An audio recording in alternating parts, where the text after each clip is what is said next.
the bush like normal. I've been sitting here just playing around, looking at different things. Today we are just going to Dragonus. Lord Captain, a transport shuttle bearing the markings of the Adeptus Mechanicus is approaching the ship. Magus Tarsus's delegation intends to board our ship and gain an audience with your ladyship. This is exactly how they phrased it. He intends, not humbly requests.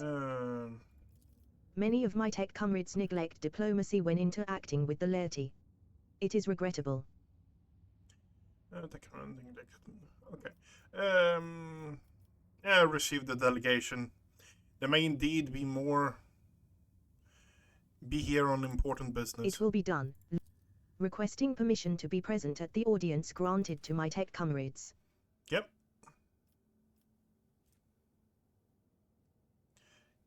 If worn by a cycler, where is immune to horse. We're going with this group. Yeah. I'm still having the argument with myself that I could remove Pascal from the group. I might even do a respec of Pascal.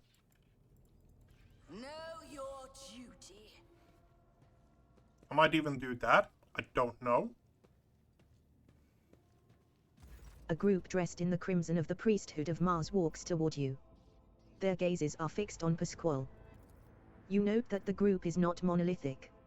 Some of its members are more heavily armed and follow a large tech priest clad in battle armor. Others keep a respectful distance and cast enquiring looks at their own leader, whose hunched posture belies his tall frame. Despite the hood hiding his face, you recognize him as Opticon 22, whom you encountered on Footfall. The enormous tech priest points his hand at Pasquale and lets out a booming roar not unlike a factory alarm. It makes your very The hunched servant of the Omnisar turns to you. Diplomacy mode engaged. Announcement: the Adeptus Mechanicus / offer their apologies for / would like to inform you of the necessity of / conducting an operation to / detain / arrest / terminate / a faulty unit on the rogue trader's territory. What are the two tech priests? You identify the rare armor the enormous tech priest is wearing as a Secutor's plated, mechanized suit. It carries the imprints of many battles and has markings that announce its status as a relic. The slivers of flesh revealed under the steel are marked with terrible chemical burns. The tall tech priest who spoke to you looks more peaceful and makes a point of not drawing his weapon. There is an air of concern about the way he frequently glances over at his fellow, scrutinizing his condition. You dare survive on my ship, uninvited and asking for trouble. On what charges are you trying to arrest a member of my retinue? This heretic is accused of stealing personal identification codes, spreading tech heresy on the world of Kieva Gamma, and making an attempt on the life of a servant of the Omnissiah. The deafening roar from the tech priest's vox makes you grimace in pain. You touch your ear and notice blood on your fingers. The faulty unit will be removed. In the name of the Omnissiah, I condemn you. In contrast, Pasquale speaks quietly and coldly. You are malfunctioning, tech comrade. I deem your logical conclusions questionable. The statement is false. Tech brother Tarsus Hanuman is willingly undergoing holy / torment / deterioration / which however / does not affect / does not critically affect / his cognitive capacity for data analysis. Unit calling itself Pasquale Hanuman, we have information that implicates you. Having learned that you are / a member of the retinue / a maintenance specialist in the service / of rogue trader von Valancius, we have come here with the goal of / meeting you / intercepting you / engaging you in combat /.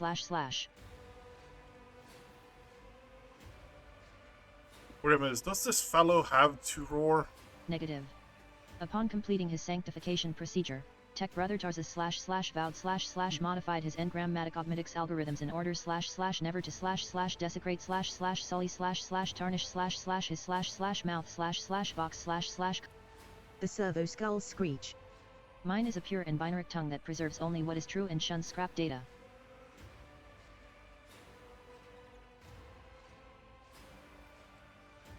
Point at the furious servant. Do you have proof that this tech priest is who he claims to be? Confirmed. According to the archive entry 1E9 / / owing to a statistically The sound from the tech priest's vox is like the moan of a bending steel beam. A servo skull declares, For vengeance I thirst as I tread the path of vengeance, following a blasphemous miscreant's bloody tracks. Analysis of the security system showed that the //assassins//heretics/ infiltrated the reliquary using Tech Brother Tarzas's unique identification code. Someone had //stolen//duplicated //Brother Tarzas's identity, which is a grade 3 transgression. And the unit making the allegedly criminal claim of being Pasquale Hanuman is known to have previously //used//entered //the stolen code. How do you suppose Pascal was involved in the events on Kivagama? Our data suggests that the unit which used Megas Explorator Hanuman's identification code performed an unauthorized upgrade on the planetary Vox array and introduced data deemed to be scrap code into its operation. This fact points to this unit's criminal complicity with the heretic Cubus Delphim. What do you have to say, Pascal? Pasquale replies firmly, his vox crackling with a hint of indignation. I deny these charges. I never plotted against my tech comrade. My cognitive purity vows were never distorted. My unique identification code was never stolen. I am the true Megas Explorator Hanuman, and I am not guilty. The tech priest's deep, guttural roar blends with the servo skull's high-pitched whine. False witness. I'm not handing over Pascal unless I see evidence. Let us get to the bottom of this matter together. Request approved. Ready to work in cooperative mode. Tarzas gives you a haughty look and lets out a howl of wrath. Archiving. Tech Brother Tarzas opposes lay participation in the //investigation //search for the truth //. The unit Opticon 22 advises in favor of the House von Valancius representative's participation request. I have been to Kivagama. I can assure you Pascal has nothing to do with it. Request for cooperation reviewed and accepted. I request Tech Brother Tarzas's consent to the CO participation of representatives of the von Valancius dynasty in the investigation proceedings. A sacrilegious conspiracy. I refuse help from lay persons. I am a cog of the Deus Mechanicus that grinds down corruption, and I will carry out the sentence immediately. Pasquale freezes, but green sparks light up in his visor. He extends a hand toward Attention. Priority notification. Service units of the Kappa Thread supply line are unauthorized to confront the rogue traitor. Command, retreat and reinitiate negotiations.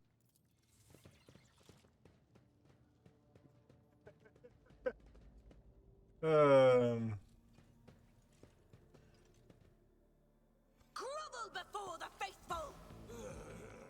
Okay, he's going up there. Okay, Abelard.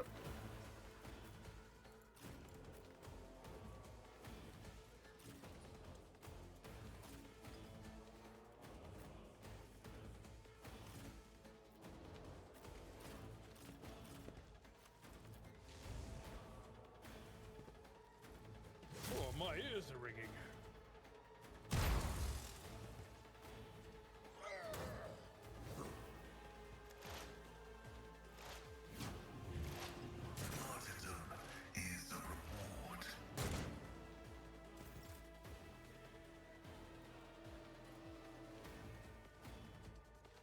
Okay, how are we doing this?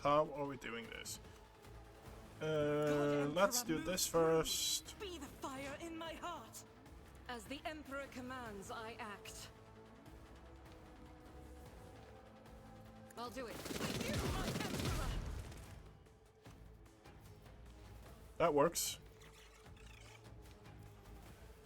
As the Emperor commands, I act.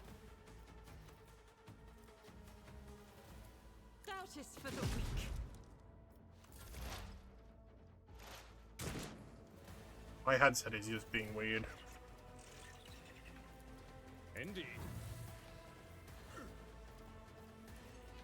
Victory is imminent.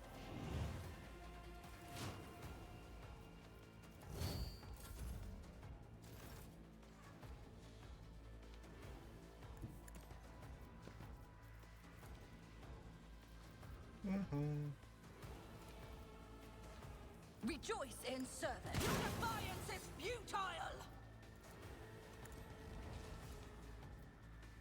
And so let my fury rain down upon thee. Another step towards our ultimate victory. Yeah, that works. Watch my back.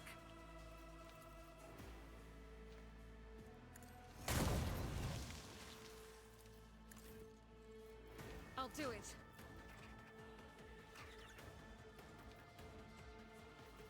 As the Emperor commands, none can escape the Emperor's judgment.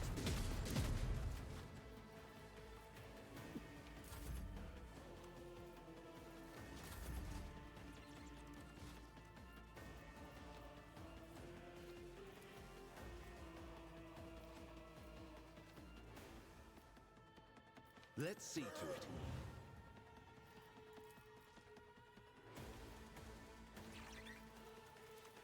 Naturally. We might actually respec some of these characters. Henrik's is one of them. I don't know why. But my headset is having a hissy fit today, isn't it?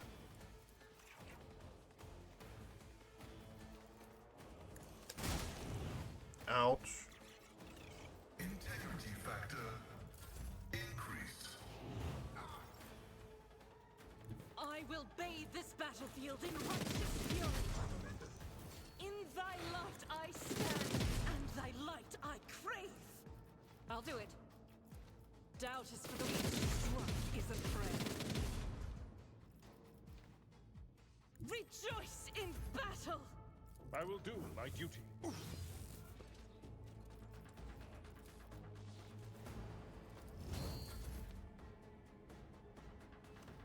May the Divine's will be done.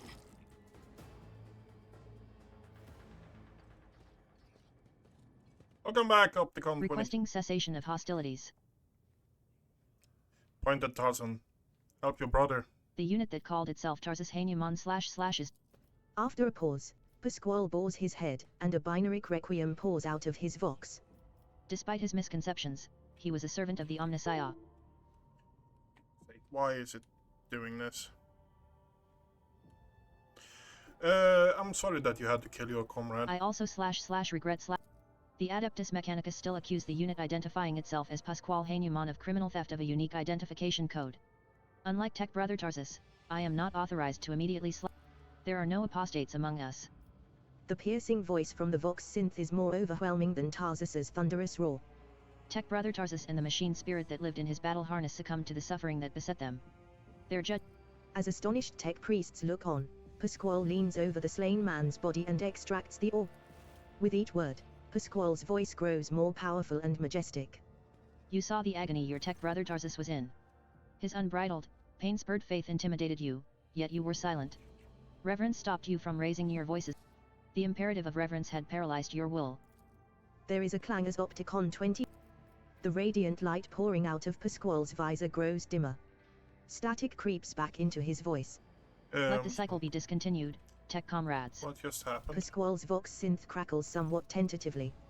I decided to sustain my words with an excerpt from one of the Blessed Amarnat's sermons, on loss of internal and external function, verse 4. My analysis deemed it appropriate. What is the reason for this act of inflection? It has been a long time since the words of the Messiah of discontinuing were last spoken / openly / over public communication bans / We respectfully welcome wisdom's return. So he is not forgotten after all.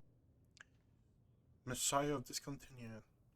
Is that how you refer to? Following Archmagus Amarnat's... Yep. It was, in fact, a title used by many. In times past. Do you know where he is? Data unavailable. No reports have mentioned Archmagus Amarnat since the incident on the Arc Mechanicus Hermetico which led to the / presumed destruction / My archive has no data on the Hermetico incident. The vessel was the Blessed Amarnat's base of operations. Is it lost, then? Pasquale's voice is filled with anxiety. Were you among his phone? Negative. I had no contact with Archmagus Amarnat and was never a member of his / flock / disciples / retinue /. However, my analysis of the doctrine he outlined inspired in me deep / respect for This statement is false. Contrary to what many servants of the Omnissiah / thought they knew / 37% of the Supreme Conclave's members openly supported Archmagus Amarnat's views and / disappeared / were removed from the chain of command / under circumstances that the data received provides a basis for calling the fallen Tech Brother Tarsus's hypothesis into question. / out of respect for / due to lack of authorization to indict / the followers of the Messiah of discontinue. The Omnissiah knows all, comprehends all. Thank you, Tech Brother Opticon 22. Request denied. The Kappa thread supply line delegation is leaving Dargonis. Expresses gratitude for this. Pasquale's mechadendrite briefly touches the shoulder of Opticon 22, who bows respectfully. Let's loot this stuff.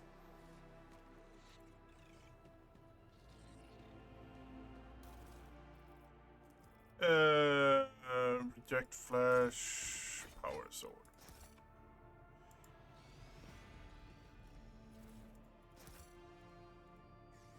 With each step, I Okay. forge my destiny among the stars.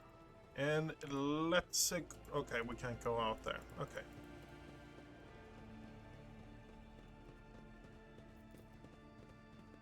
Bum, ba, bum, bum.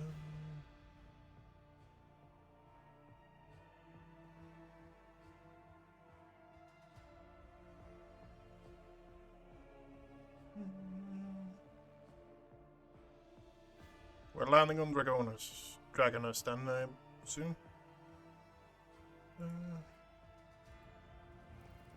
Nothing super fancy we got from that. Out of pure habit, I run towards the throne because it makes sense that that's where you steer it from, but no.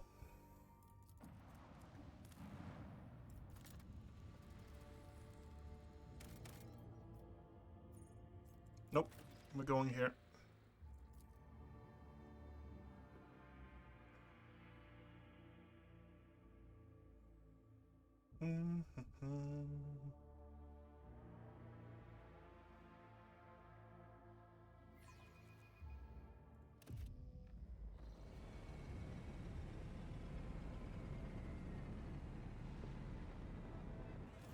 The Emperor protects. Welcome home, your ladyship. I am Clementia Verserian. Clementia. The young man quickly brings a respirator to his burnt face and bows his head courteously. His raven black hair veils his burns and skull implants, and Achilles makes the sign of the Aquila. Does your ladyship wish to survey the grounds? Or perhaps we could sate your curiosity by answering any questions you might have. Governor Urbent Drivestem has been notified of your arrival on Dargonis and will visit the palace shortly. The preparations for the official... Clementia nods politely. You heard correctly, your ladyship. I am of House Verserian, Lord... The succession of service is an effective good. Chancellor Verserian has held her position at the von Valancius court for many years. She earned Those Lord Captain strengthening Theodora's and respect through dominion acts of great their perseverance. Abelard looks at you in surprise, but then immediately puts on an air of indifference. Thank you, Lord Captain. I would like to rest before the meeting. They are very close, just down the hall. That is also where the study and the audience chamber are. Apologies, your ladyship. Governor Drives... Okay. Chancellor Verserian appears unruffled, but you cannot shake the thought that the governor's lateness is a subtle political... I apologize for my bluntness, but I have a request to make. Perhaps, before the meeting takes place, the illustrious Lord Captain could spare a few minutes for a conversation with me. Yep. Achilles bows his head. I'm certain that you will find my report on the state of affairs in the von Valancius Protectorate most useful. Stay faithful, and you will be rewarded.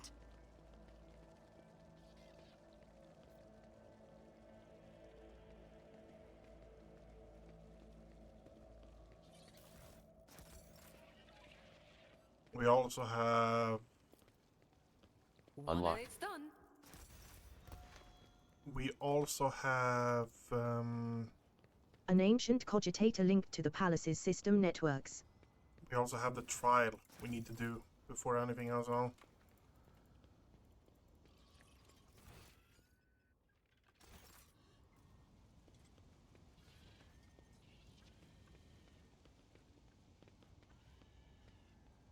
Okay. Let's get in here.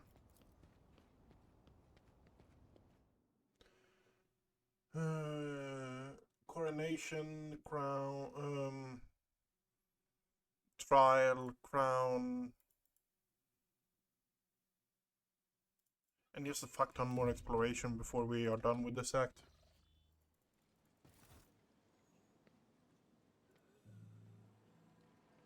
Yeah. Up and to the right. Yes, yes.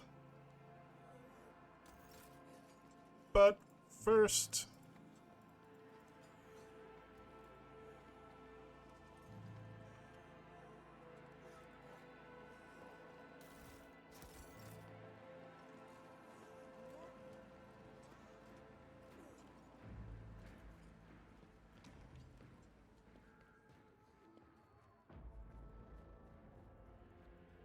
I need to look closer. Whenever the wearer moves through a cell occupied by an enemy, the wearer gains 50% dodge. Okay. This is out of the ordinary. More knickknacks. Okay. What's that? Just small knickknacks.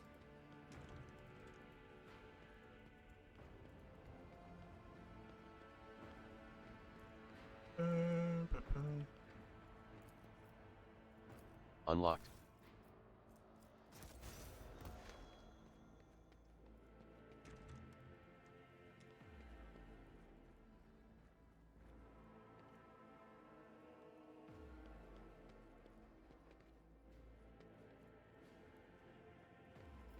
The bed for the head of the rogue trader dynasty is befitting the status of its owner.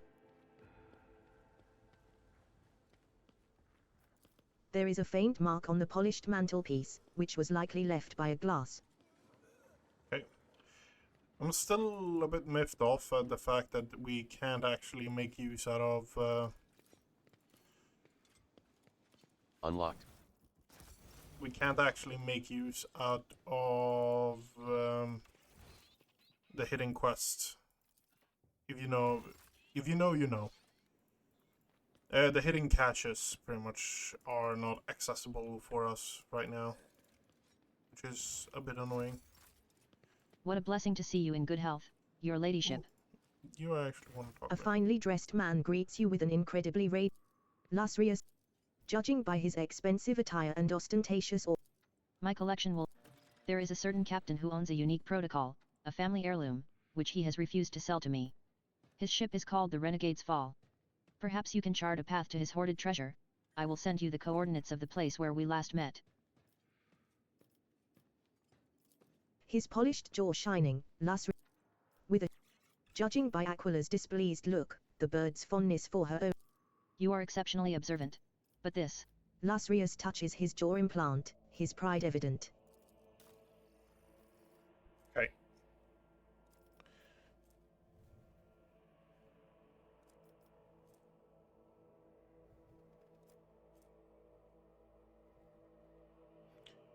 Five times the Overseer Iconoclast rank. Okay. When I start sorting adjacent enemies, suffer -10 perplexed.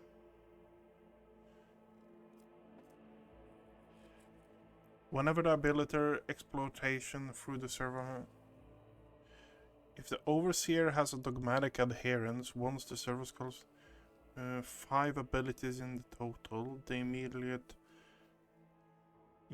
deal 15 shock damage for each to each enemy in the 4 cell radius. Okay.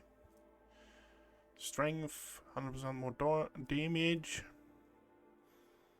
Strength, weapon skill. Whenever the submassive falls unconscious, it gains 100% bonus damage dealt until the next combat. Okay. We're buying all that is available. Yes.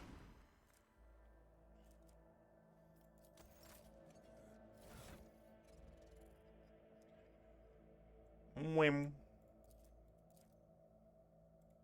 We're not adding that to cargo. Info.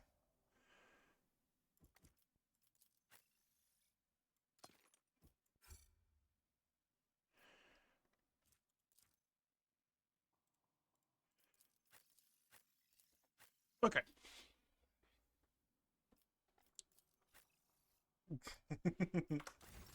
Oh, my dear Pascal, my dear Pascal.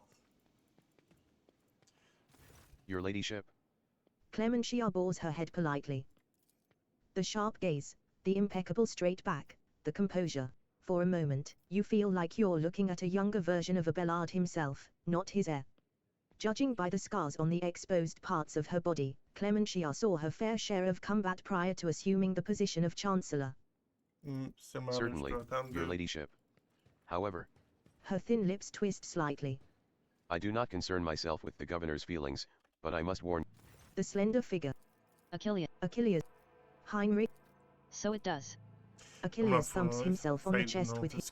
Your insight deserves credit, rogue trader. Then again, I expected nothing less. Heinrich's look. Greetings, Lady Zeb von Valancius. Allow me once again to express my deepest condolences on the loss of Lady. Achilles nods grimly.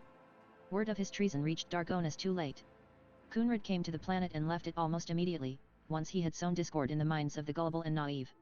The worst of the rumors he started was that you were the one responsible for Lady Theodora's sudden demise. Of course, your loyal. I have already forwarded all official reports. The nobles of Dargonus are well-respected, rich, and powerful individuals who held Lady Theodora's favor for many years. The closer an official is to a rogue traitor, the braver and safer they feel. The Gaprix hail from a remote Forge world, and among their distant relatives, there are many servants of the Omnissiah, and the house itself is close to the cult of the Adeptus Mechanicus, both in spirit and in their business. Achilles shakes his head. These are grim tidings. It's a tragedy that an industrial world of such tremendous capacity was brought down by the pernicious influence of the archenemy. Perhaps my colleagues can pick up the cult.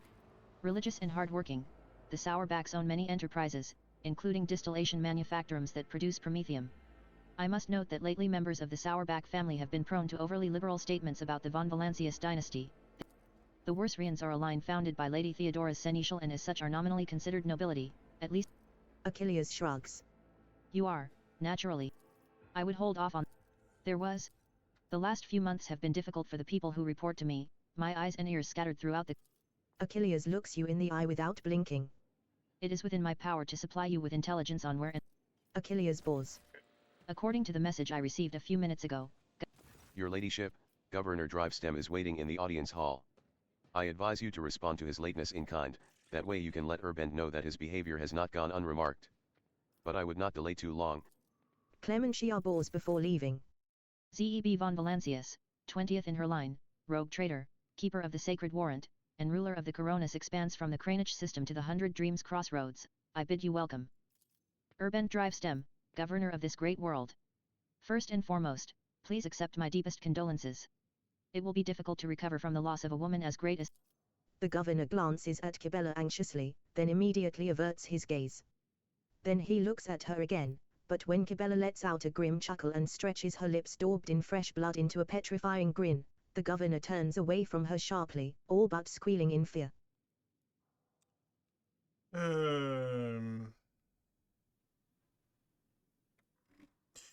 There is no need. I'm new ruler of the Protector, and let the subject rejoice at my arrival instead. The bewilderment causes the wrinkles on Drivestem's glossy face to soften. Your Ladyship, these are centuries-old traditions, sacred customs, and rules. Do not forget who it is you serve, Urbent Drivestem.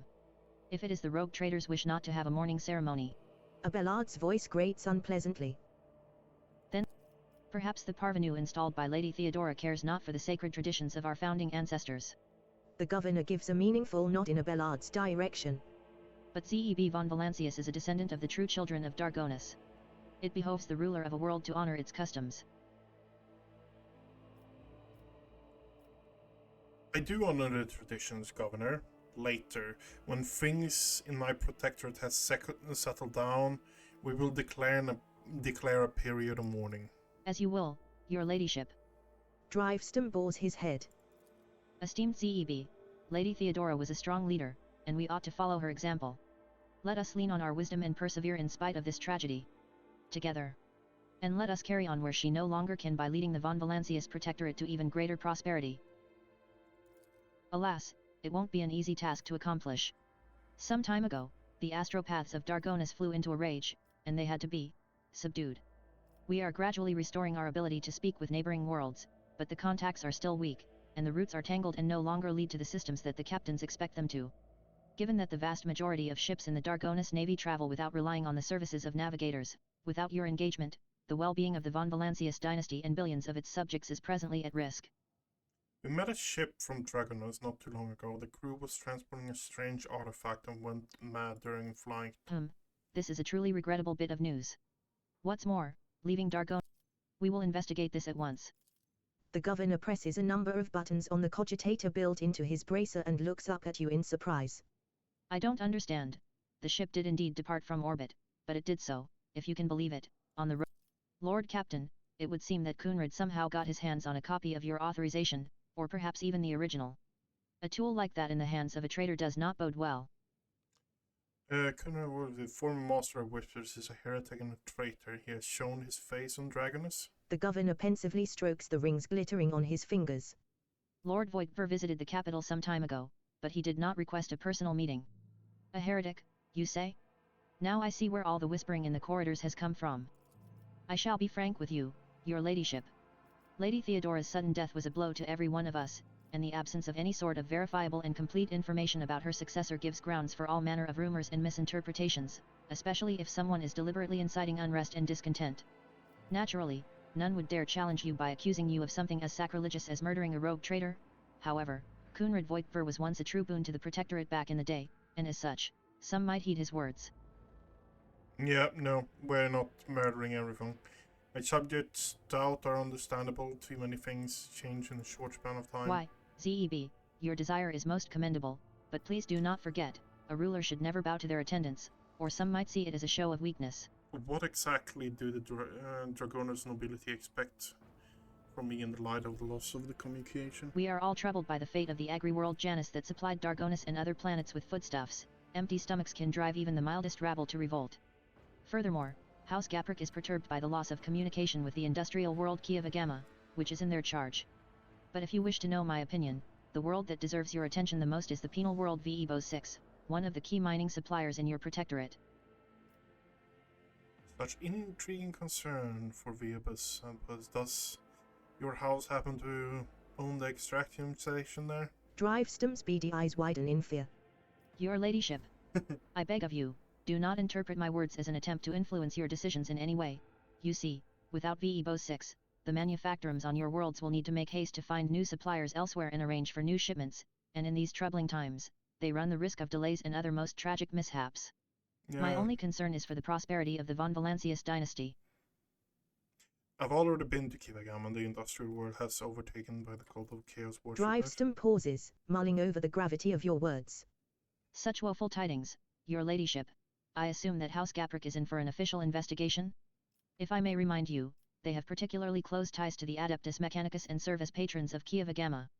Not to speak in the defense of criminals, your ladyship, but from where I stand, the outbreak of heresy on Kiava could hardly have been perpetrated by a noble family who stands to lose the majority of their wealth should the industrial world fall. I doubt Gaprock had anything to do with this incident. I am glad that our views on this. But what of the industrial world? Are we to expect trade to recommence? The production facilities of Kivagama will serve humanity once more, rest assured. House Gapric will be overjoyed to hear it. I thank you for dispelling the darkness around the fate of Kiavagama. I've already visited Janus. Governor Viat herself is facing a number of problems. In my absence. Truly? The Viat line is one of the oldest in the von Valancius protectorate. If the inheritor of such well-respected blood could not handle whatever had befallen her, then the situation must have been extraordinary indeed. Viat is no longer in charge of the world. She is dead. I have delivered Janus into more capable hands. Drivestum's eyes open wide. The Viat line is broken? Such horrible news. Oh, it will shake many who were connected to the Viats and who are used to the immunity that comes with our class. That does it for the planets and Xenos, routes. your ladyship. Only you have the power to stop this madness. We are in the process of restoring the astropathic choir of Dargonus. Now, to issues on a smaller scale. There is a certain degree of tension in the capital due to the unorthodox succession to the sacred warrant. Chances of uprisings are minimal, of course, and the spreading of rumors is nothing but a sign of weakness of mind and spirit. Nonetheless, I have prepared a list of minor houses that have demonstrated unseemly discomposure at your succession. Command the spinners of the bloodspun web, and they will set a fine snare of retribution, Domin Zeb. We will whisper names, and that whisper will drown out insolent voices.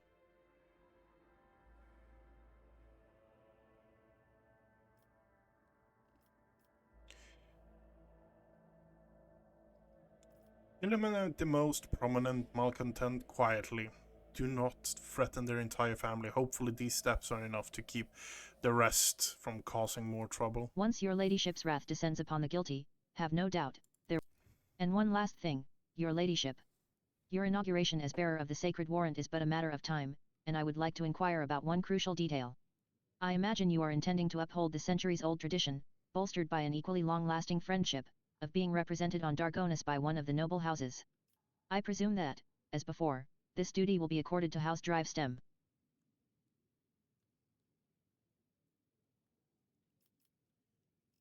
I don't care, just don't fight too hard over the ball. I don't think it matters, does it? Yeah.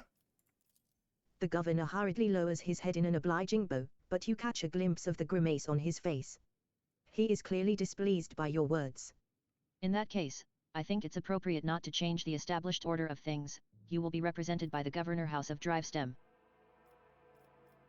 I would like to complete the inauguration as the rogue trader as soon as possible. When is the ceremony? I'm afraid that, until you deal with pressing issues, the ceremony will have to be postponed. Many trade routes are still unavailable. Thank you for your time, your ladyship. Since duty calls, I shall take my leave. May the Emperor's grace be with you. By bringing your hand to the scan panel behind the books, you open a hidden door.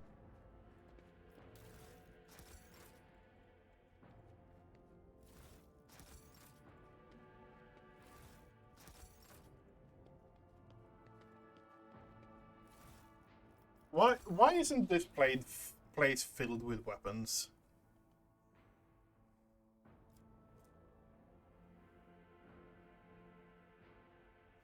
Where it hits an area attack, they gain 1 stack of Zealot. What is Zealot? Where it gains 10% damage with their area attacks for each stack of Zealot.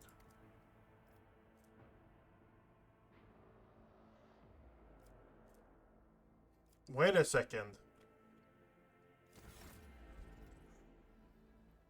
That would mean that cape is bonkers if I actually use it on Seb, right? Because shotgun is classified as an area of attack. I need to loot it before. That is probably a good idea, isn't it? Dust has accumulated on the raised oil smears. If servants ever access this room, they do so very rarely. This secret room is remarkably quiet and almost homely.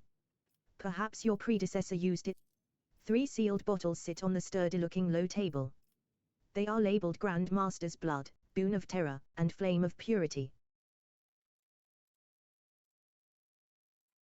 Please tell me that we're actually live. Yeah, we're actually live. Okay, yeah. I had a small panic attack there for a second because problems that happened yesterday. Okay.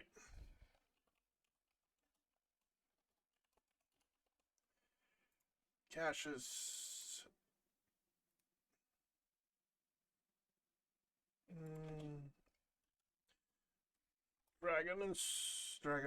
Dragonus.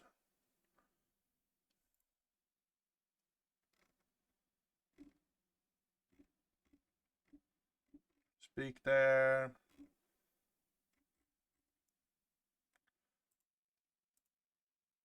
Go sit down. Okay.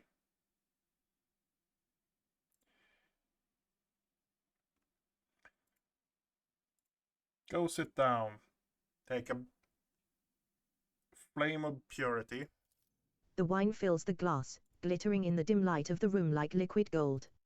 Its tangy flavor burns your throat, leaving behind a spicy, biting aftertaste. You hear a short, faint hum as an unseen motor stirs into motion. Change music. The vid screen of the... You recognize the melody that is playing right now. It is the first of 36 parts of the Symphony of Honor and Duty. The music in the speakers momentarily grows louder, filling the entire room, then goes back to normal, seemingly without any change. Several books among Theodora's data that as you pick up the book, you notice a short inscription in the book, from a faithful servant of the dynasty in lasting memory, DVV. The room responds to your actions with a quiet grinding sound, and a small nook reveals itself in the nearby wall. Inside, you find a databank bearing the von Valancius coat of arms. There's nothing hidden in here from memory.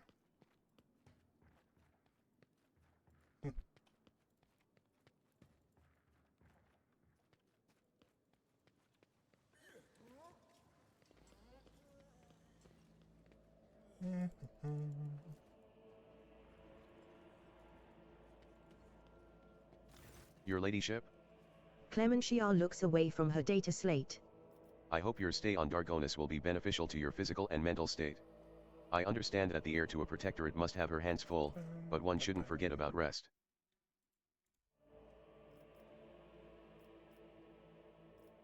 Tell me about Dragonis. All deals and important decisions are made here in the capital. Dargonis is also the seat of several noble families. And lastly, Dargonis has its own fleet, a luxury unavailable to the vast majority. I serve the I am at your service at any time, day or night, your ladyship.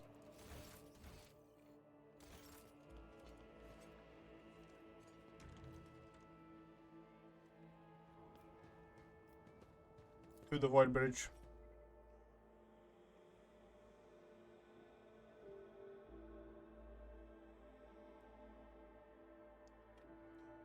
Bum, bum, bum, bum.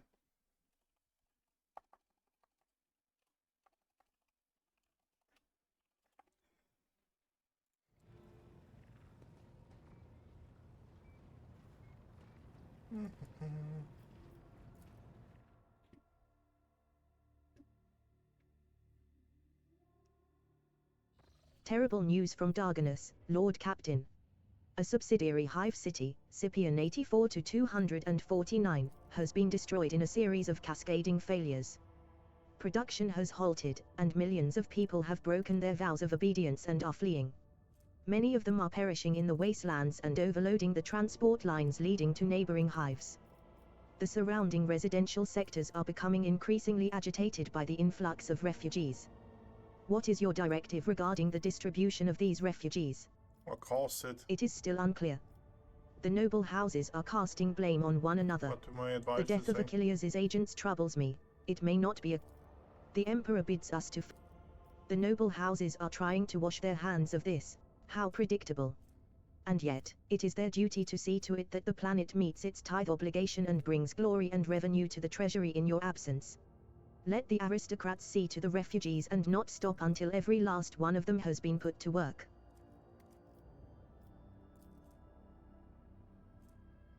The rogue trader gains 1 deflection and 3 hit chance. The refugee that Abelard remind the nobles of the noble houses of Lady their duty.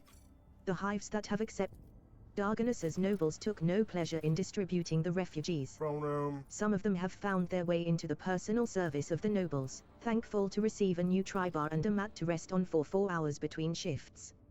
Others could only attain the most grueling jobs at the manufactorums and service stations. They may be oppressed, but they have survived, a diaspora scattered across the hives of Dargonis. Factor will be built into a space elevator. It will be Emporium accepting ships heavy surface. Palace constructed aristocrats. Okay, yeah, no, don't really care about that. A new hive city will be re-established.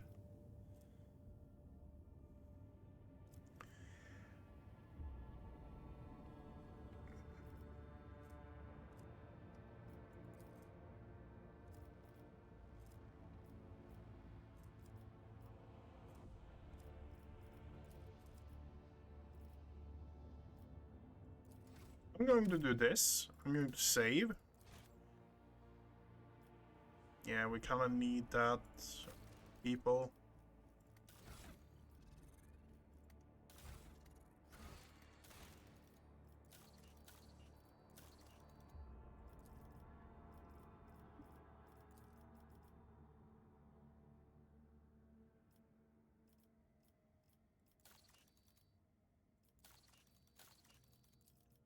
Kind of need the people, which we would get 4, but we also kind of need the resource. Like, getting the resources here would be great as well. Profit factor +3, +2 there. And it's just a good start overall, improving everything here. But honestly, it kind of comes down to this has more value for me right now.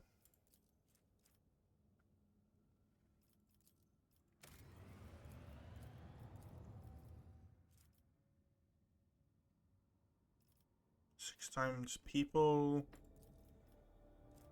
Requires people, requires people.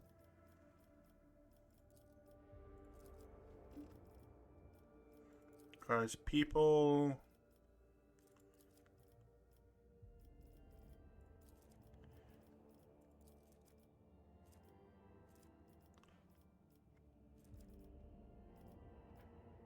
We got an escort ship there. We also got an escort ship here.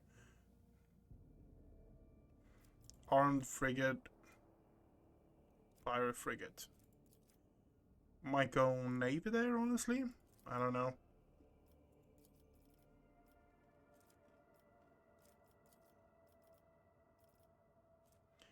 Ancient, medium broadside, macro cannon fires, free shot stealing.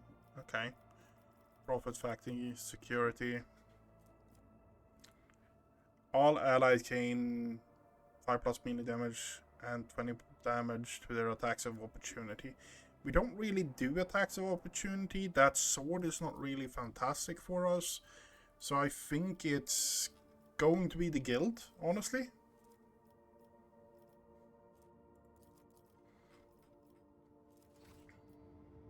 Okay. That is fixed.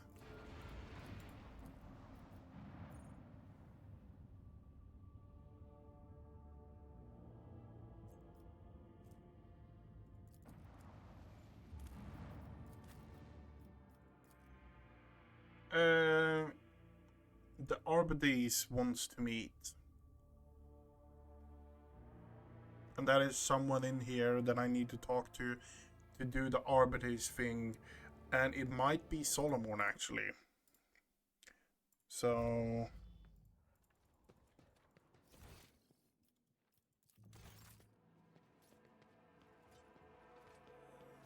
Rogue Trader, the Marshal is ready to meet with you. Do you wish to commence the audience? I prefer to know exactly what it is the head of the Adeptus Arbites in the Expanse want to see me about. I do not know the details, but I would assume the procedure is the same as it was in Lady Theodora's time. I'm ready to discuss our business.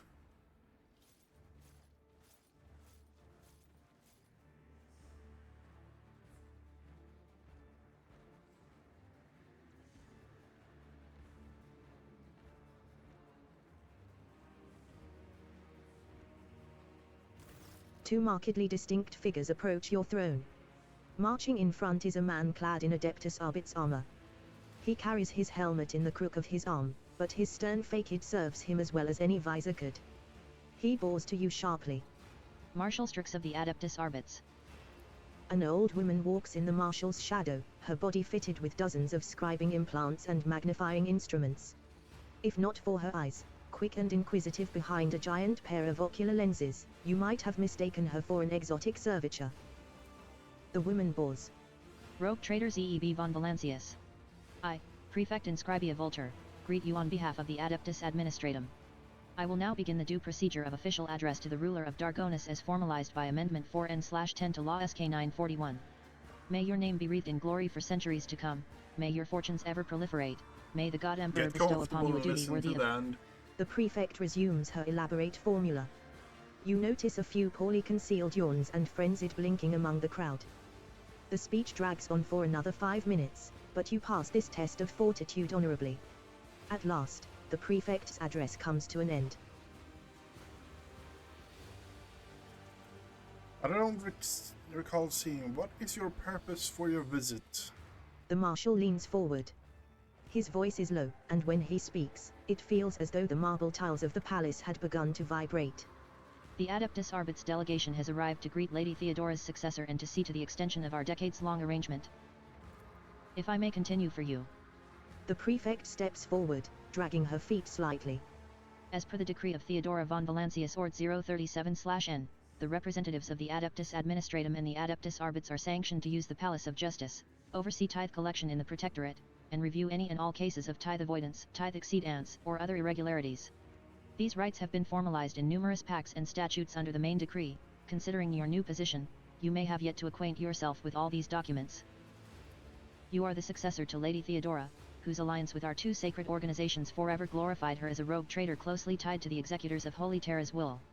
And we as representatives of the Adeptus Administratum and the Adeptus Arbits must verify that you are able to maintain this alliance that has brought such repute to your dynasty. The prefect scrutinizes you as if trying to estimate your proportions and weight. That is why we have arrived in person, as the present circumstances have provided us with a chance to see if your intentions concord with those of the late von Valancius. And what circumstances are those? The prefect's lips contort into a twist. Our work has been disrupted by unforeseen setbacks regarding communication and transportation. As our requisitioned assets were not adequately prepared, we have lost some of our personnel and resources as a result. The arbitrators are too short-handed to perform all the duties expected of them. Since they first arrived in the Expanse, their numbers, limited from the outset, have only continued to dwindle. After analyzing the situation in accordance with Amendment FS/8924 to Decree Ord 037/N, we have decided to notify you of a tithe violation committed by one of the worlds in the region. This regrettable lapse must be rectified as quickly as possible. The old woman shivers and rubs her augmented hands together with an unnerving creak. I will carry forth the responsibility taken on by Lady Theodora. I offer my help. An arbitrator will be assigned to you for increased security. Proctor and Thar, front and center. The marshal's voice thunders over the arbitrator ranks, and Solomon Antham marches over to your throne, his cybermastiff at his heel. Thank you for your support. I will go to Thracia as soon as I can. The Emperor protects. The marshal makes the sign of the aquila in a motion so sharp that you can practically... The prefect adjusts her ocular lenses with a weary sigh. And once again, no specifics given, of course. And my reports? Nobody ever stops to think. She quickly catches herself and offers you a bow.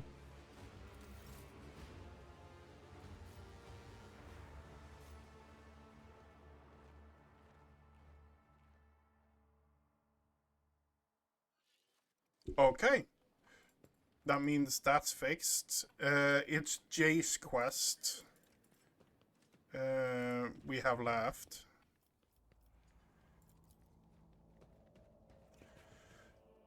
And then we're going to Kilagama to open the cache. Because I think we can do that now. So we're going to do that.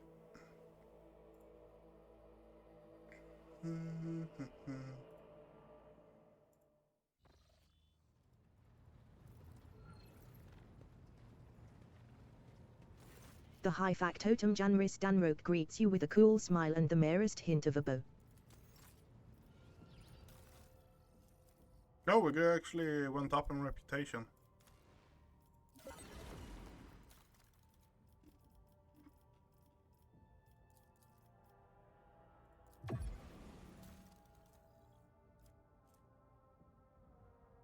There is conviction. All allies hit chance against enemies of Jace. It feels like Iconoclast is really heavily pointed at being more tank centered. And I don't know how I feel about that, honestly.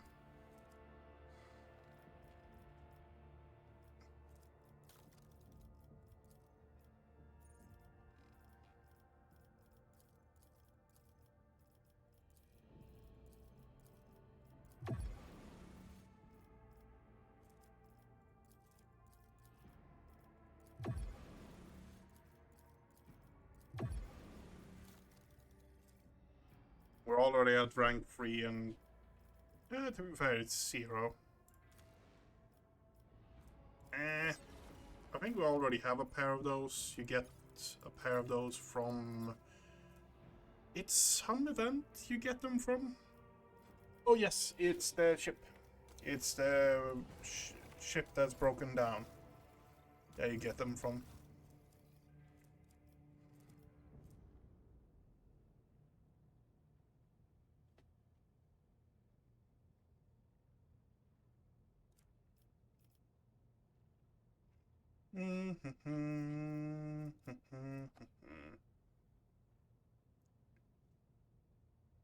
If the wielder gains a 30% chance to gain one more attack after a kill. And ammo, it doesn't have much ammo. No, we might actually put that on Seb, honestly. Seb is one of those characters right now that she is just shooting a lot. Let's put it that way.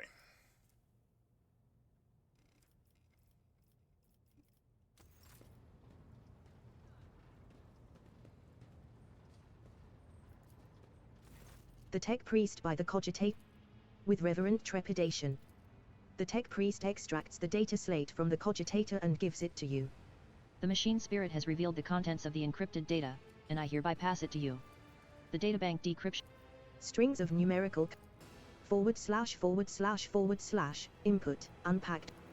The Tech Priest, now alarmed. A few moments later, the vid screens darken and flicker to life again. / input, prompt dot. That's our word normal. That is a mystery to me. If this mechanism truly is tainted, then, could it be? The Tech Priest. What was that just The now? imperfections of Vox. The Tech Priest. Okay. No, we're not going to the seat. Oh, I want to talk to Argenta. Argenta is one of those characters. I want to hear more of her. Greetings.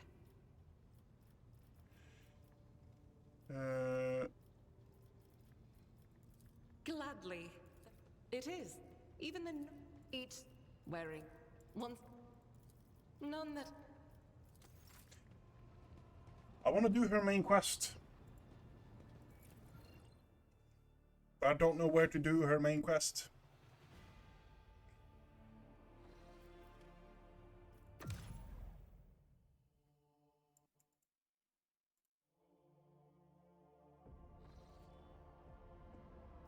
Okay. Your ladyship. Okay. What's going on? What's going on now?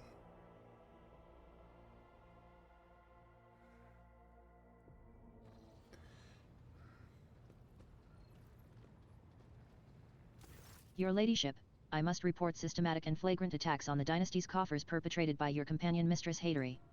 The Emperor is my witness. The worst rumors of her thieving ways prove to be a significant understatement of the reality. Crimes that she commit against the treasury. She is extorting bribes and oblations. Gifts. Favors. For herself, in particular. She is exploiting rumors of a connection between, herself and your ladyship to unscrupulously gather bribes from all and sundry, hinting at how displeased your ladyship will be to hear if anyone is being uncooperative. I myself have found myself the victim of her attacks with particular frequency, due to my position. How much has her knockery cost us? Surprised by the question, Danroke vacillates before saying. On a protectorate-wide scale, the astronomical sum she has extorted from us seems negligible and not worthy of notice. Nevertheless, I cannot help but be outraged by her blatant exploitation of your goodwill. Okay, bring her You here. wish to see me, Shireen. She bestows a dazzling smile upon you, and a look of pure contempt on Danroke.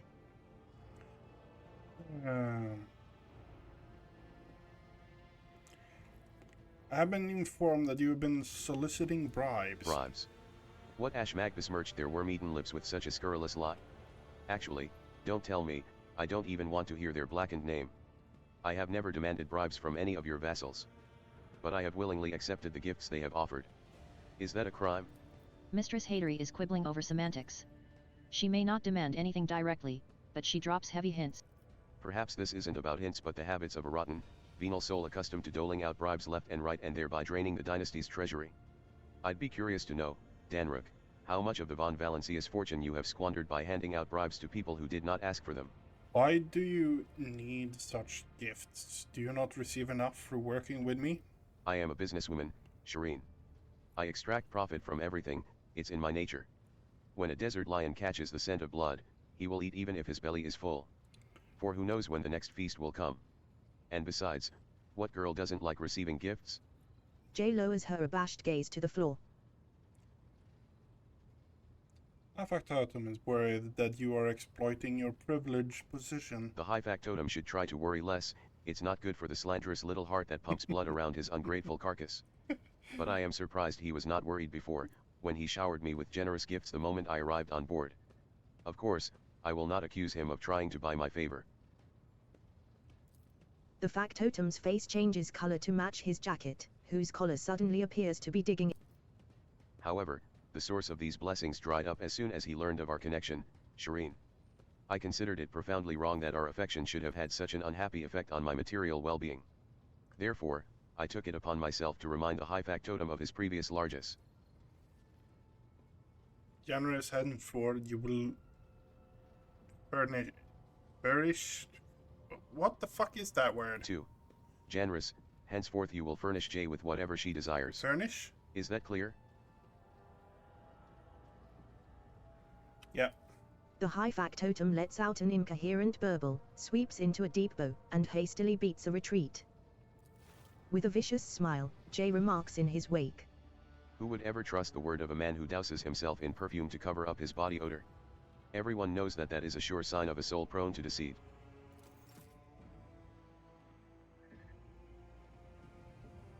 Okay. One system closer. Yeah, let's actually ask. Greetings. What do you think I could give Jay? If you want to do her good, give her a dose of conscience and a fear of the Emperor. That is what she truly needs. But if you... But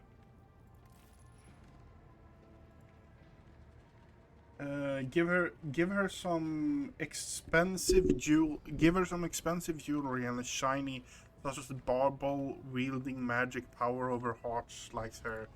Okay, that's okay. I want to ask Abelard.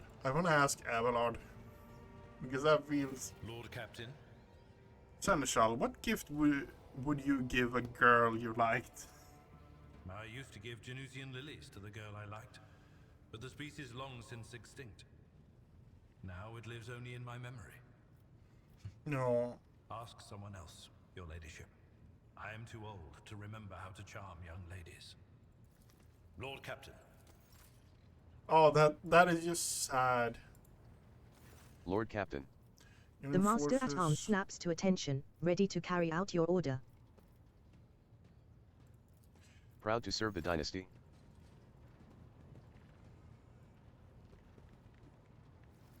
Okay. We are... Let's go and ask Pascal, because why not? Abel acknowledges your... Abel, my man. Abel... Hey. Pascal, come on. My apologies. 19% of my processing power is engaged in the analysis of my tech comrade's memory. Have you found anything out? The data is scarce. His identification code is the same as mine, and my study of the minds of the tech comrades, Abel, Tarsus, and Demence, has revealed an anomalous similarity between the patterns of damage their memories sustained.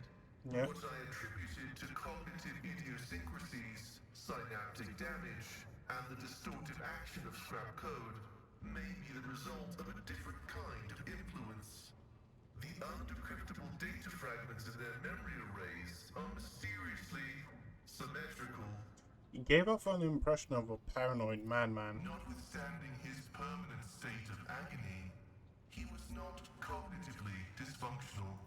In light of the oddness of our matching identification codes, I find merit in his hypothesis as to the existence of a clandestine malevolent agent or conspiracy operating inside our fraternity. Who do you think is behind the No assassination? data available. I will hypothesize that the assassination was instigated by an enemy of the blessed. I am concerned about the fate of Archmagos Amanat. According to Opticon 22, he went missing in the wake of the incident on an Arc Mechanicus, the Hermetico. Information about that ship and its perishing has been purged from the archives. I accept the possibility that the incident on the ship, the concealed data, and the assassination have all been part of a single conspiracy. Are you not surprised that Amaranth's word had such effect on Omnicron? I was not knowledgeable as to how popular Blessed Amanat's teaching was in exploratory circles. The Cognizant's fleet is massive. His ideas might have found a larger following on its periphery than in the Mother Squadron. It has occurred to you that these events may be part of Amaranth's plan. That is a valid hypothesis, but not a very likely one. Believer caused the schism. Person was a believer.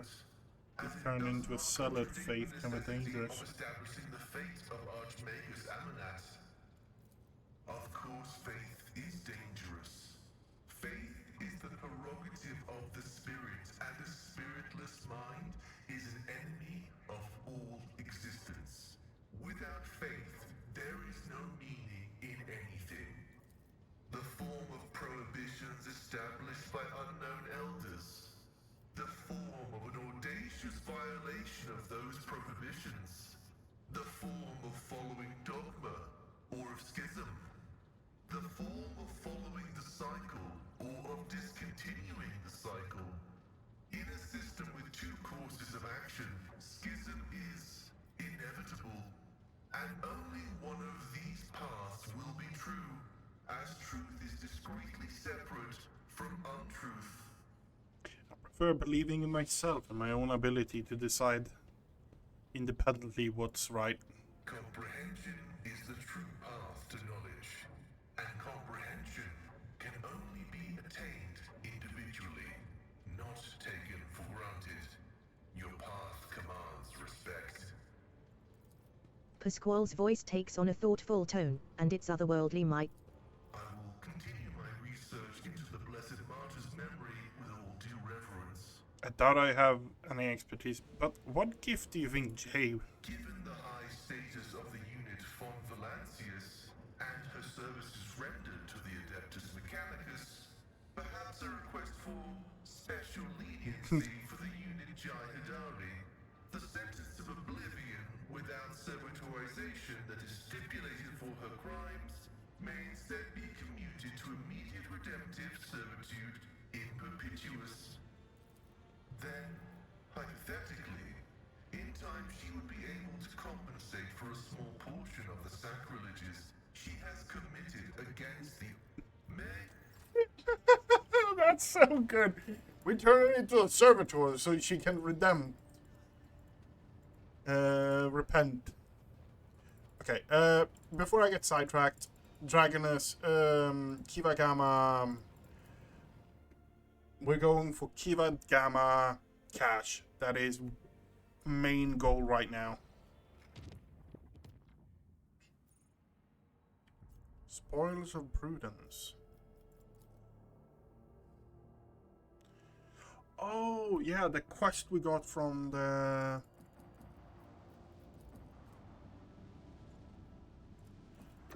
the quest we got from the merchant. Yeah.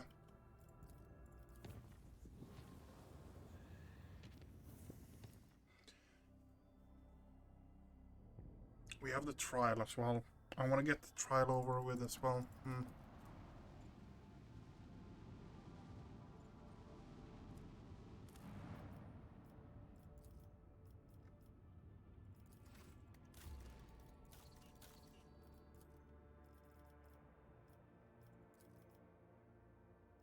Going for this one next, I think.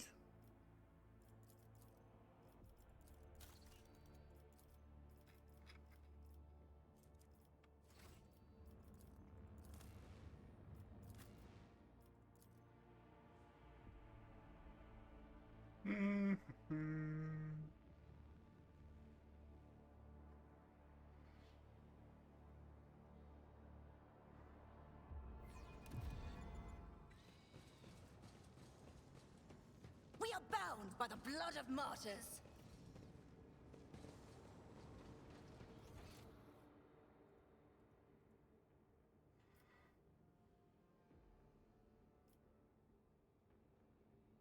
Yeah, we've gone over everything here several times over.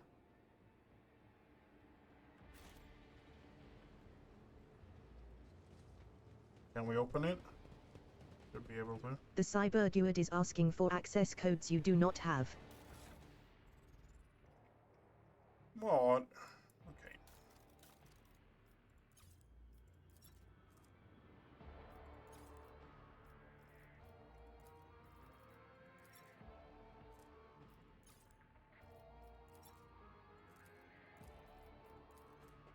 Data leader, the rogue trader, humiliated. Choice becoming futile illusion. Data deleted. Data deleted. Let the faith guide my Entry path to damaged. glory. You trader like a lackey. It is humiliating and dispiriting to put up with the part of an errant servant to an imperious madman vested with even greater power than that of any rogue trader. Alas, when one side of the scales holds my pride and the other the fate of the von Valancius Protectorate and my entire bloodline, choice becomes a futile illusion. It would be far too naive of me not to prepare. The cogitator looks dead, only... Okay. We shall reclaim what is rightfully ours.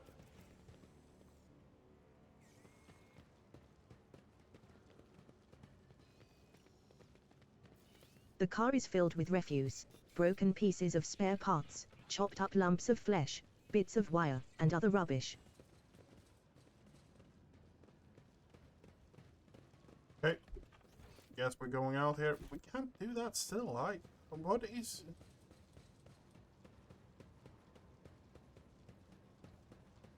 The divine watches over us. What is it? Kiva Gamma location. You find the world's contract. You'll find world contract system. Chronos expands. Before you enter, you make sure stock up grenades, consume more, blah blah blah. Your huge story dungeon. At least 4 bosses you walk through. Check out in the depths. Clear the enemies. Go to the cache there. Yes, yes, yes. Yes.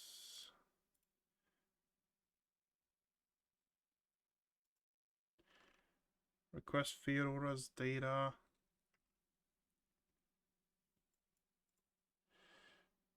If you look, if this took you a while to figure out, you may go and check.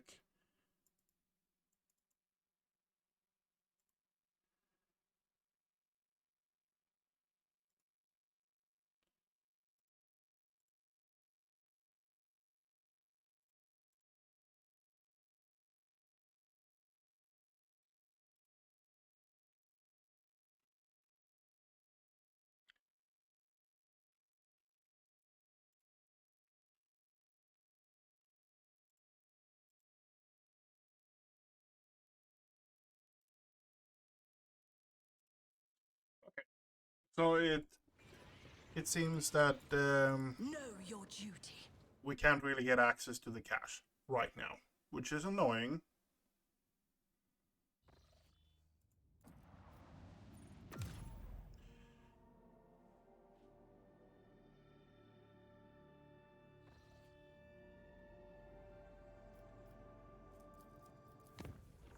We're hunting for that ship. Permission to report.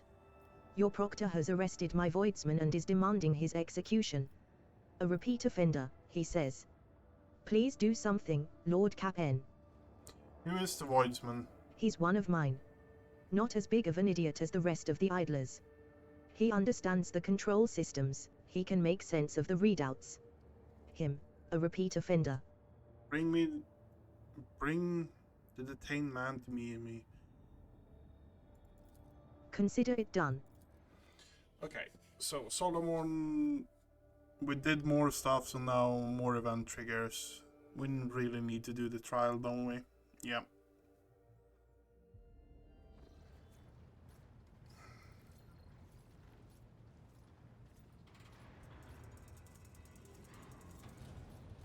Lord Captain, I beg you to look into this outrage.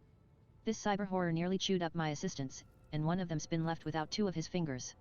Instead of calming his beast, the arbitrator attacked my crewman. Solomon waits for the end of the master helmsman's words and coolly turns to you. His crewman is a wanted man, rogue trader.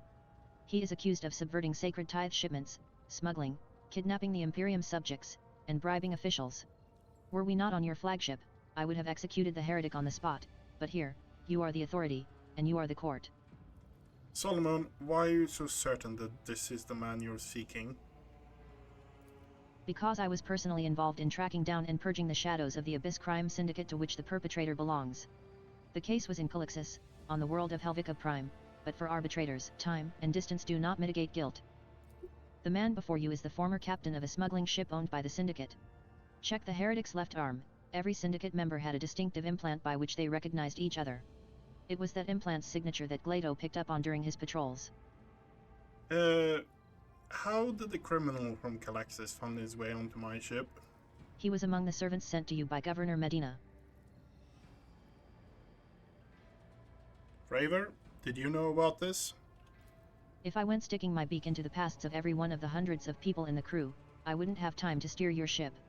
All I know is that when everything went to shit on Rykad Minories, this one oversaw the work at the docks so that the fools didn't trample each other to death in their panic.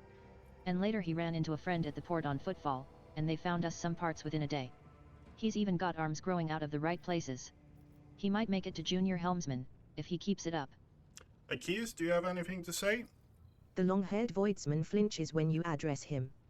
Your ladyship, the governor of Helvica Prime was a scumbag who abhorred the light of the god emperor, the things he did to the people under him.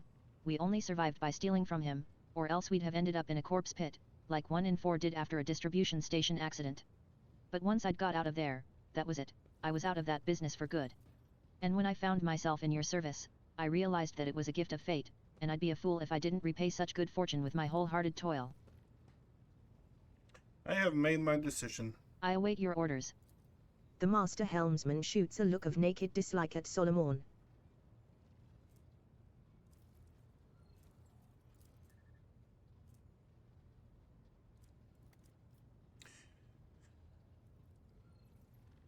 I do not trust this man to remain in the master helmsman's crew, but I cannot allow such talent to go to waste.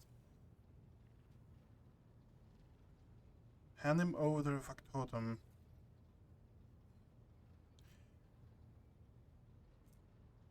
One profit factor I don't care about. One profit factor is not enough. Ravenor is a talented voidsman in your responsibility. Should he commit any misdeeds, henceforth you will be to answer for them. Yes, Lord Captain. Raver's disgruntled grimace momentarily dissipates. Then this case is closed. With your permission, I will return to my duties. Okay. So...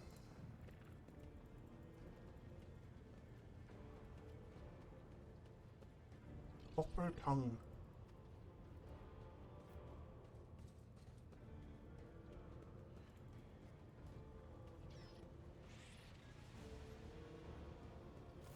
The high factotum Janris Danroke greets you with a cool smile and the merest hint of a bow. Pleasure to see you, Lord Captain. How may I be of assistance? I would like to introduce Cabela to some of the customs practiced about the people of stature. Show her. Janris huffs pensively. Your ladyship is most courteous, but what exactly did you have in mind? I was counting on you to choose an appropriate ritual. Oh, but of course. You do not have time to puzzle over such trivial solutions. Janris adjusts his frock coat and nods enigmatically. I will see what can be arranged. And do not worry for a single moment, I promise to find the most suitable approach. I will contact you the moment I have something to offer. What was it like working with Theodora? Oh, now that's a tricky question, your ladyship. Do you ask it of everyone, knowing they risk losing their head should they let slip a careless remark about your predecessor? I shall put it thus, working with Lady Theodora was never boring and always profitable. The Imperium has billions of subjects, but very few do what they love and what they are best suited to. I would say Lady Theodora was one of the fortunate ones. She was a model rogue trader, and she surrounded herself with those who excelled at and loved their work. Hers was a rare talent indeed. I would like to replace the painting of Lady Theodora in the chambers. Hang my portrait instead. Janris bows obsequiously. It will be done, your ladyship.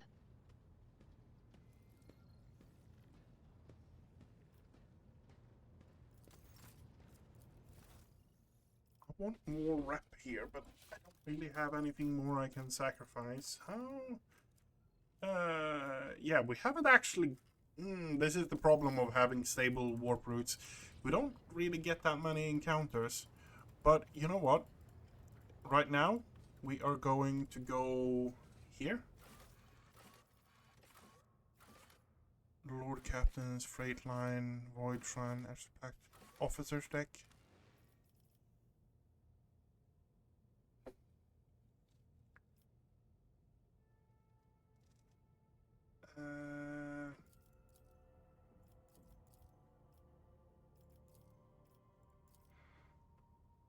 I want Cabela instead.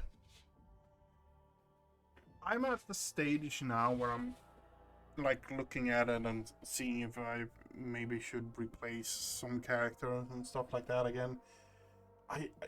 My core group is without a doubt. It's Abelard, Kybella, Agatha, Jay, and Pascal.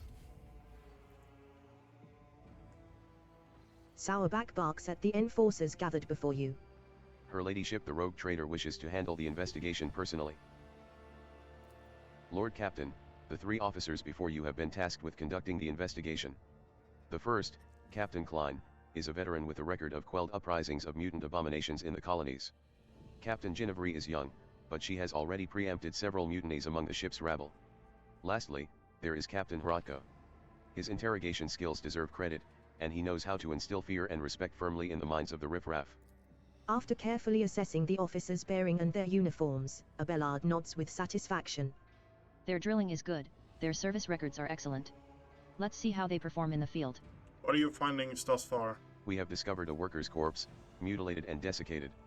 We are still looking into the man's identity and position, but the chirurgeon's report has confirmed that, among all the blood that was pumped into your bath chamber, the blood-carrying mutations was indeed his. The workers from the nearby decks have all been checked for genetic aberration, but the mutations identified are all within the norm for laboring masses. They are being rounded up for interrogation as we speak. Do you have any working theories? The mutants are plotting. Klein spits in disgust. They've been breeding like void rats, so they're getting cocky. Must have wanted to infect your ladyship with their plague. It wasn't an attempt on the Lord Captain's life, it was a threat. The rabble are planning a revolt, so they're trying to terrorize us. Meanwhile, Captain Hrotko is convinced that it was the work of Voidver's surviving cultists. However, I believe this to be a warning rather than a threat. What we need to establish is who is trying to warn us, and of what. Even taking into account the neighboring decks only, that consists of hundreds of people, how do you plan to question them all? Our interrogation techniques are broad and varied. However, nothing loosens the tongue like corporal punishment, beatings, mutilations, torture, public executions. Sourback almost purrs as she lists ways of making people suffer. When combined with psychological pressure, such methods work wonders. Unfortunate necessities. Yeah, unfortunate necessities. Let us return to other matters.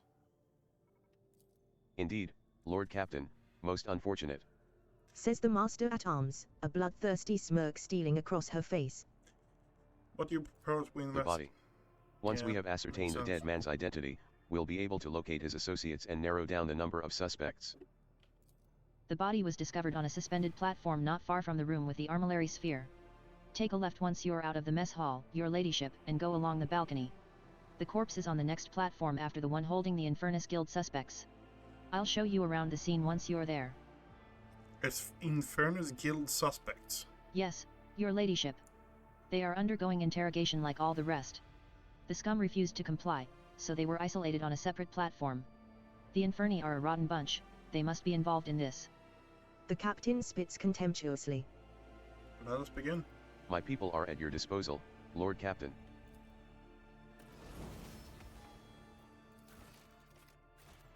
We are bound by the blood of martyrs. The mounds of protocols enclose the transcriptors like paper bastions. You blink, and already, another thick folder is added to the fortifications.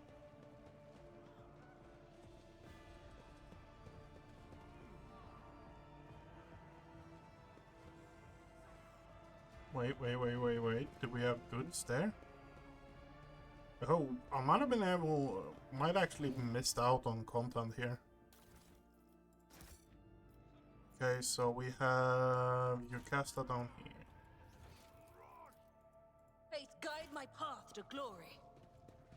Jeez, Keeping his attention focused on the master at arms, the enforcer sharply reports the names and positions of newly arrived suspects. Okay, we have goods here as well.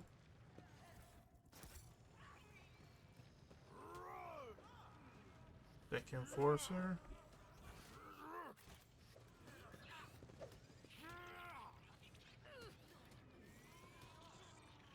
Infernus Master Heinrich Montig spits blood onto the deck, right in front of the enforcer lying nearby, unconscious.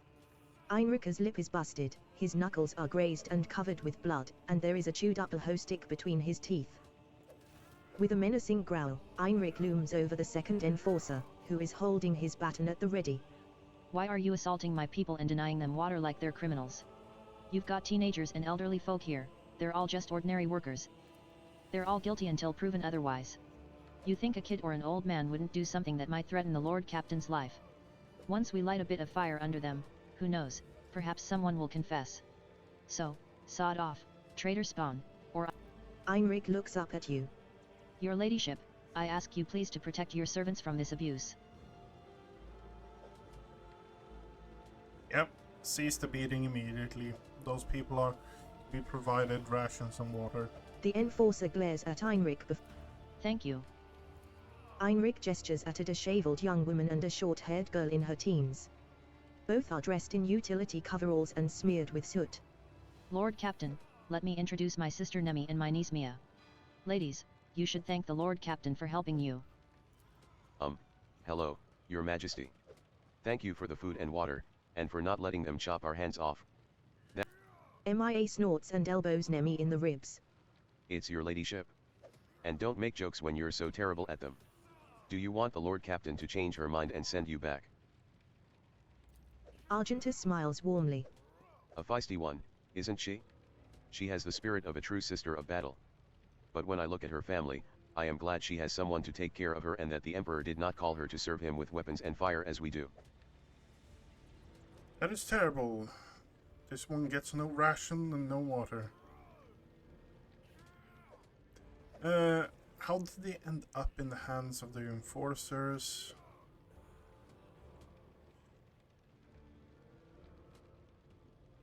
You're one strict lady, Mia. I'm not strict. Nemi is just sloppy. If it weren't for me, she would have cut her own arm off with a torch or floated out of a breach long ago. Nemi tries unsuccessfully to slap her upside the head. You could at least behave in front of the Lord Captain. It's like I never taught you to respect your elders.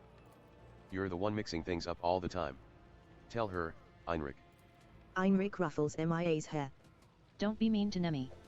She is having a hard enough time as it is. Sure, she's always tongue-tied and her jokes are stupid, but her heart's in the right place. He is immediately slapped by his sister and laughs. You have a fine family, eh, Heinrich? Thank you, Lord Captain. They're all I live for, and, thanks to you, the people most important to me are now safe.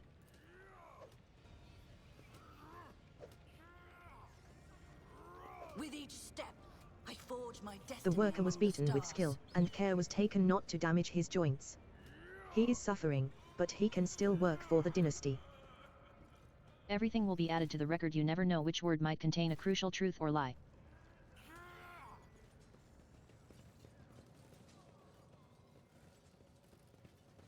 You are obstructing the investigation, esteemed tech priest. I require the information stored by this machine spirit. If you refuse to cooperate. Petition rejected. I'll show you brutality, you blasted cog.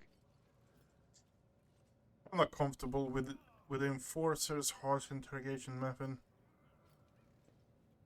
May faith the two of you think can come to an agreement. The menacing crack of Genevri's knuckles and the venomous hiss of Androvatify's vox suggest that such faith is misplaced. What's going on here? The greatly esteemed tech priest Androvatify does not seem to realize the importance of investigative action and refuses to grant anyone access to the master cogitator. Androvatify's mechadendrites creak as they bow before you. Exalted ruler of the vessel, I mean not to harm, but to protect, I merely care for the machine spirit's health. It has fallen ill of late, and now it's This statement is true. The incident catalog on this vessel contains no less than 12 instances of grievous loss of data due to disrespect shown to the machine spirit by unauthorized units. Why do you seek access to human function? The work logs are on it. They might contain important information that will lead us to our suspect. Yeah. Androva Tafai's vox explodes in a furious binary roar. This laywoman does not even know what she intended to inquire of the Blessed Elder. Blasphemous disrespect.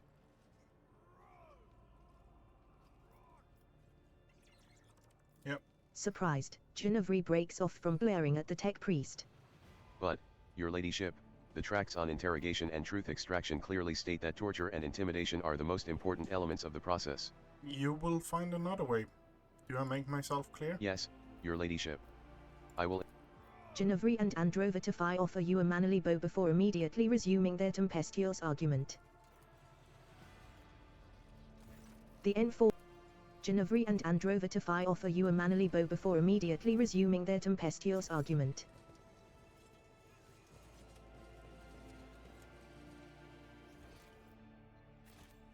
Let us walk this path to the end. I've only seen this place once, honestly. These investigation procedures must not impede our vigil over the sacred mechanisms. The Emperor protects, Lord Captain.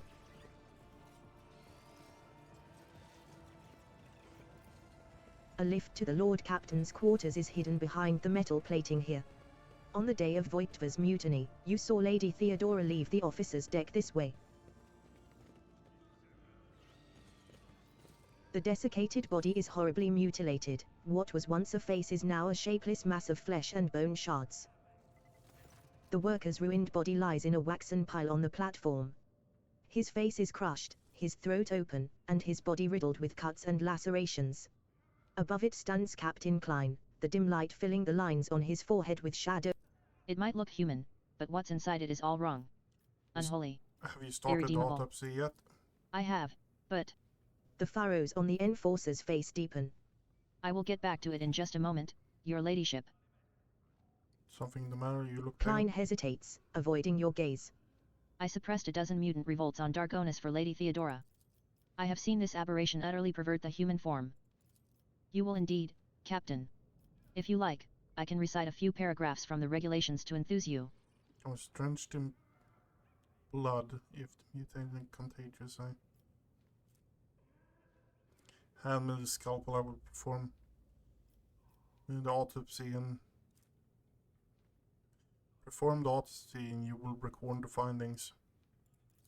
The skin and bones part, and the stench of rancid meat hits your nostrils. Klein empties his stomach over the deck railing. Fighting the urge to vomit yourself, you peer at the vile mass of subhuman entrails. Vestigia. Your knowledge of Xenos is enough to infer that the murdered man may have been subject to Xeno influence. True human form has not simply been distorted, but mixed with something strange. Argenta reflexively raises her weapon when she sees the mutant's rotten insides. The fiery rage in her eyes seems capable of incinerating the abomination as thoroughly as any flamer. Jay, you are so fortunate, they said. Your life in the rogue trader's retinue will be all about feasts and ballrooms, they said. Jay looks away from the corpse squeamishly. I think I will keep this little tale of mutant disembowelment to myself. Let my- Inspect the wound. Your practiced eye instantly notices that the corpse was mutilated posthumously. You have resorted to such ruses yourself on a number of occasions when you needed to trick some servants of the law. Judging by the damage, the most brutal wounds were administered posthumously, over the top of those inflicted while the victim was alive. It is as if someone deliberately wanted to make it harder to identify the victim and his cause of death. Investigate The twisted abnormalities of the mutant's insides make you wonder if he can even be considered human at all. As you probe deeper, your hand finds something lodged in the victim's. A certain legend springs to your mind, one involving Saint Quirine, who was granted a portent of enemies hiding among the faithful. When Quirine prayed to the Emperor for a sign that might reveal the traitors, a raven's feather burst out of her mouth to inscribe the names of the conspirators. With some difficulty, you are able to discern a mark on his neck, almost ruined by the wound across his throat. It is a tattoo of a skull with a valve in its mouth and a string of letters and The enforcer offers you a rag soaked in disinfectant. Your ladyship, I must commend your fearlessness and insight, and apologize for my weakness of spirit. My shameful fear prevented me from... Shame on you, Captain. An officer's duty is to be a support to the Lord Captain, not the other way around. If that burden is too great for you, you should consider resigning. I speak plainly, veteran to veteran. A modicum of sympathy is buried deep within the seneschal's ruthless words.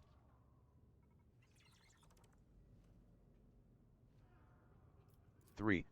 Sanitation work is an excellent means of hardening those of tender character.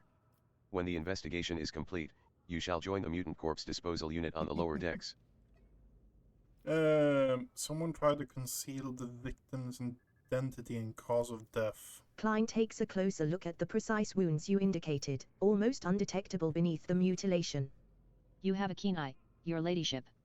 But why would someone do that, then leave the body in plain sight? They could have... Bloody business.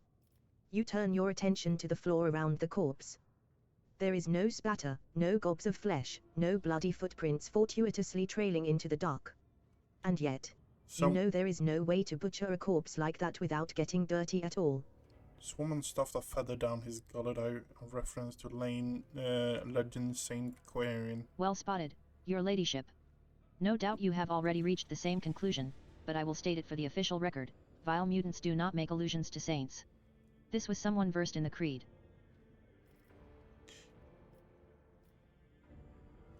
He has a tattoo on his neck, a skull, well... That's the symbol of a pipe warden clan that maintains the sewer systems. The SP stands for Senior Pipe Warden, followed by his identification number. Ginevra is working on the work log cogitator, she can use it to learn the victim's name from his number. The cogitator is in the nearest maintenance room.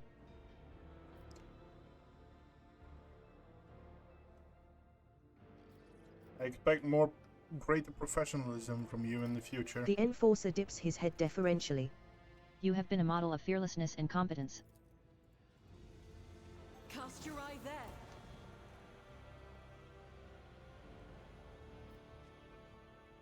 We shall reclaim what is rightfully ours. You notice a few drops of blood that have somehow managed to avoid being trodden on. The blood does not appear all that fresh, but it has not fully dried yet either.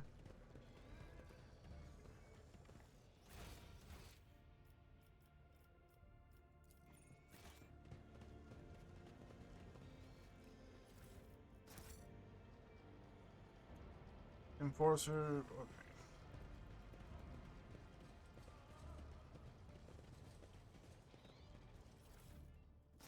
Know your duty!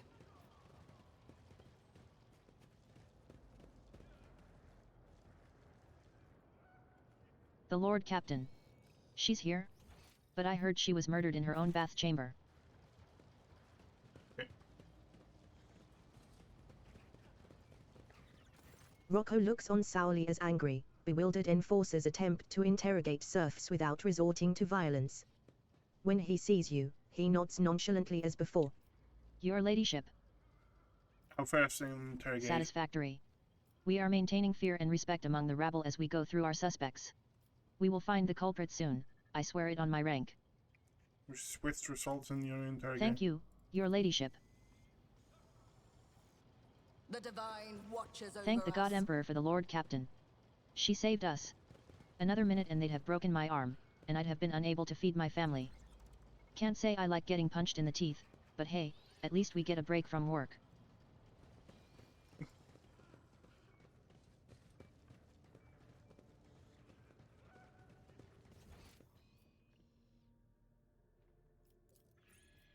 This ocular implant was a worthwhile investment. A scrap of human With skin each with jagged step, edges is stuck I to the deck. forge my destiny among the stars. The interrogation transcripts are strikingly redundant. They record everything from the direction of the questioned person's gaze to the length of the pauses between their answers. You notice a few drops of blood that have somehow managed to avoid being trodden on. The blood does not appear all that fresh, but it has Stay not fully faithful, dried yet either. And you will be rewarded.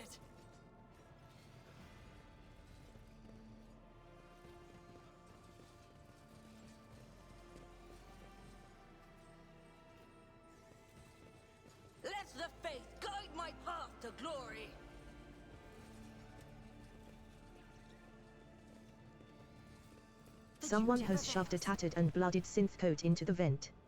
Such garments are included in every enforcer's uniform. Someone has shoved a tattered and bloodied synth coat into the vent. Such garments are included in every enforcer's uniform. The enforcer and the tech priest hold their bickering while in your presence. Clearly, We need this to armistice will investigate not the last. cogitator in order to obtain information about a certain pay portal. Ruler of the vessel, why do you insist on interrogating an elderly soul when it is in such a miserable state? You are making a mockery of the Omnissiah's tenets and the privileges of the priesthood of Mars. You have my word that I will treat the machine spirit with due respect. You may observe. Androvatafai lets out a screeching sigh. Access privileges granted. I reserve the prerogative to interrupt the interrogation the moment I detect the slightest threat to the machine spirit. At your approach, the lumens on the master cogitator's bulky hull light up peevishly, and the cooling filters breathe an exasperated sigh. In the name of upholding the blessed axiomatics, I am initiating the accompanying tech service. Pasquale's mechadendrites writhe like snakes in a sacred dance. One of them reverentially docks with the cogitator's data port. O calculating machine spirit, blessed in omniscience, luminous in the darkness of ignorance. Proudly present May your the regalia be captain's revealed, may the privilege prayers and of access be... After an unnecessarily long verification process, the cogitator recognizes the possibility that you may indeed be the ship's Lord Captain. A string of technolingua on the vid screen tells you that you may now input your request. Humbly asked for data toils, the ship worker. Beside itself with anger, the cogitator sprays you with sparks. As its vid screen dims and flickers, you hear a spiteful whir and find yourself staring at an incomprehensible mess of symbols. Apparently, the spirit refuses to comply on account of some blocker of 403. Oh, the spirit is truly unwell. Why else would blocker a 403 prevent it from sharing such data, especially after a log ritual of greeting? Observing a critical distortion of the sacred code. Initiating the sacrament of hibernation and anointing of the holy machine's data cards. Treat the cogitator bored with thermal unctions, let it slumber for a while, then awaken it once more. O Deus Mechanicus, bestow an impulse of morality. The unction, as well as the short breather, have done wonders for the old spirit's disposition. Mollified, it wipes the data blocker from the vid screen and agrees to indulge your enquiries. Inquire about the cause of the old... You manage to find the right string of tech commands. With a grunt, the cogitator starts whining on about its woes. Just as today's watch began, someone disturbed its data dream, used some trickery to rob it of its data, then befuddled its elderly mind and instructed it to deny access to it.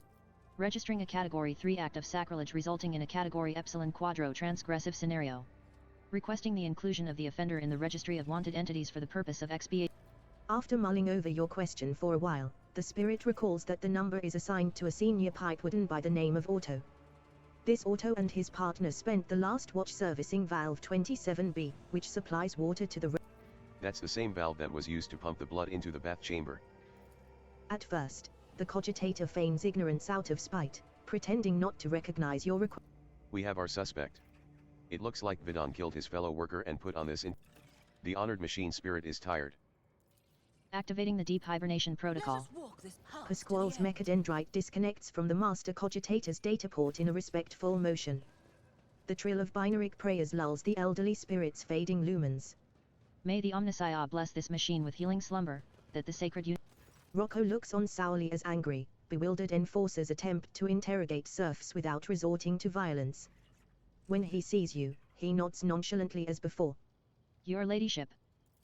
Rocco frowns as he taps on his data slate. Vidon. Yes, we have him here. I have been I've been informed of your decision to question one of the... then it might do to present it. Before you stands a gaunt man in work clothes. His face is swollen from the bruises, and several of his fingers are broken and sticking out at odd angles. He stares vacantly into the distance with watery eyes.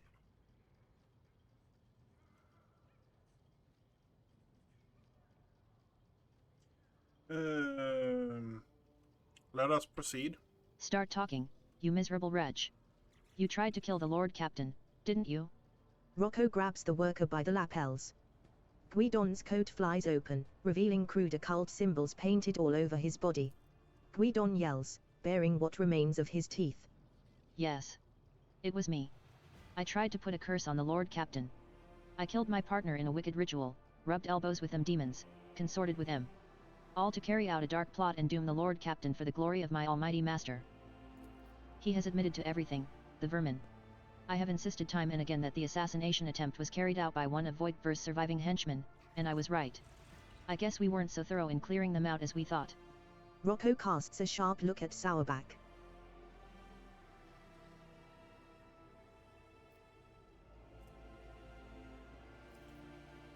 And who is this dark almighty patron of yours? Master, Malachi the Dreckfool. Him, yes. You do not remember hearing of such a demon before. What you do remember from reports is that the name of the foreman of the 5th Food Depot, a known miser and sadist, is Malachi Dreck. How did you kill your partner? Well, I grabbed myself a rusty saw and started hacking at him. Then, I pulled out a dagger made from a virgin's bones and stabbed him. Oh, right, I also cursed him first. It was only right. None of the wounds on the victim's body could have been inflicted with a saw. There were no dagger wounds on him either. He was surprisingly quick to talk. He realized he was done for. Besides, a heretic will take any chance they get to gloat about their wicked ways. Don't like you, Oracle. What are those marks on you?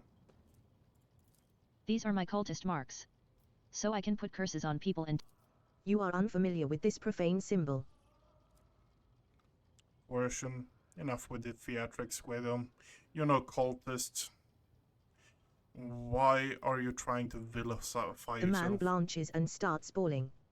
He gives up on his sinister theatrics and babbles in the voice of a common worker. Forgive me, your ladyship. I'm not Gvidon, and I'm not a heretic. Yart's me name. I'm a laundryman. Please, have mercy, they took my family. That enforcer said she'd throw them out the airlock if I don't confess. She made me draw these unholy marks on meself. Abelard casts a significant glance in Sauerback's direction. Your enforcers have a knack for persuasion, Mistress Sauerback. What enforcer? Name. Give me. Genevieve. Her name was Genevieve. The failed heretic raises his hands to his face, and you see many purple bruises. They are older than the others by several hours. He was evidently beaten long and hard, and he would have been screaming the whole time. Genevieve. The steely edge in Sauerback's voice causes everyone present to freeze, but you also hear a note of bewilderment. We will deal with her later. I will handle the search for Gvidon myself. Lord Captain, would you have us execute this demon worshipper?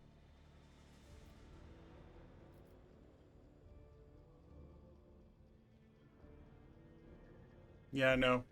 Spare the man, wash him off, and let him rejoin his It will be done. Lord Captain, the evidence you have collected is sufficient to apprehend the culprit.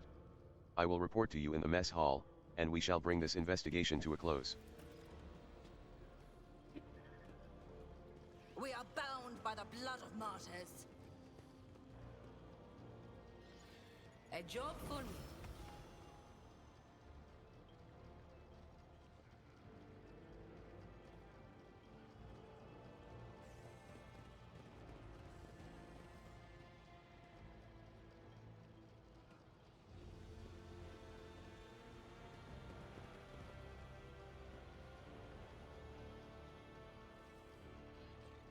Is this a puzzle?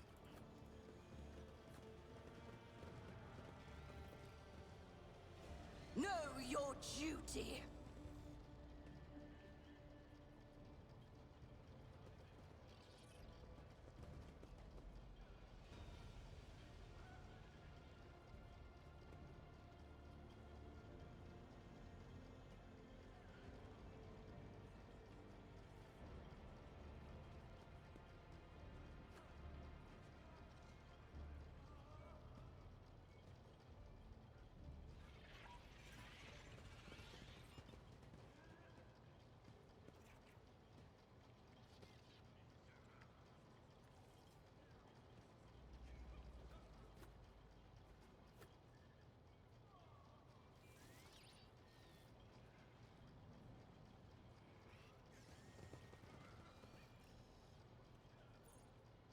assume all of them should light up. Following has sent forth revelation, transmit coordinates, resolve location.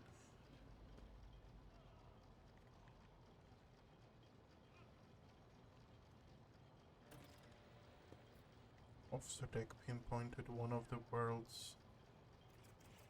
The Divine watches over us.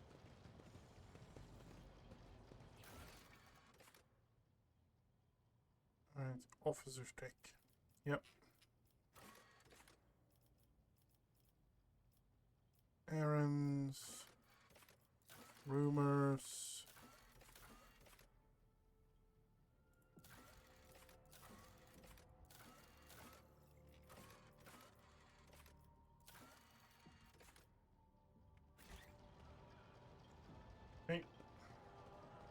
These investigation procedures Let the must not faith impede guide our my vigil over path the to sacred glory. mechanisms.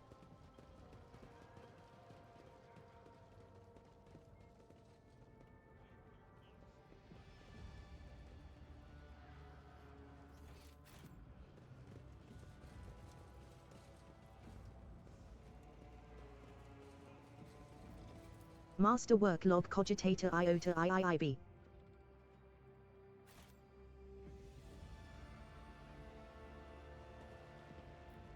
The desiccated body is horribly mutilated. What was once a face is We now a shall shapeless mass of reclaim flesh what and is bone rightfully shards. ours.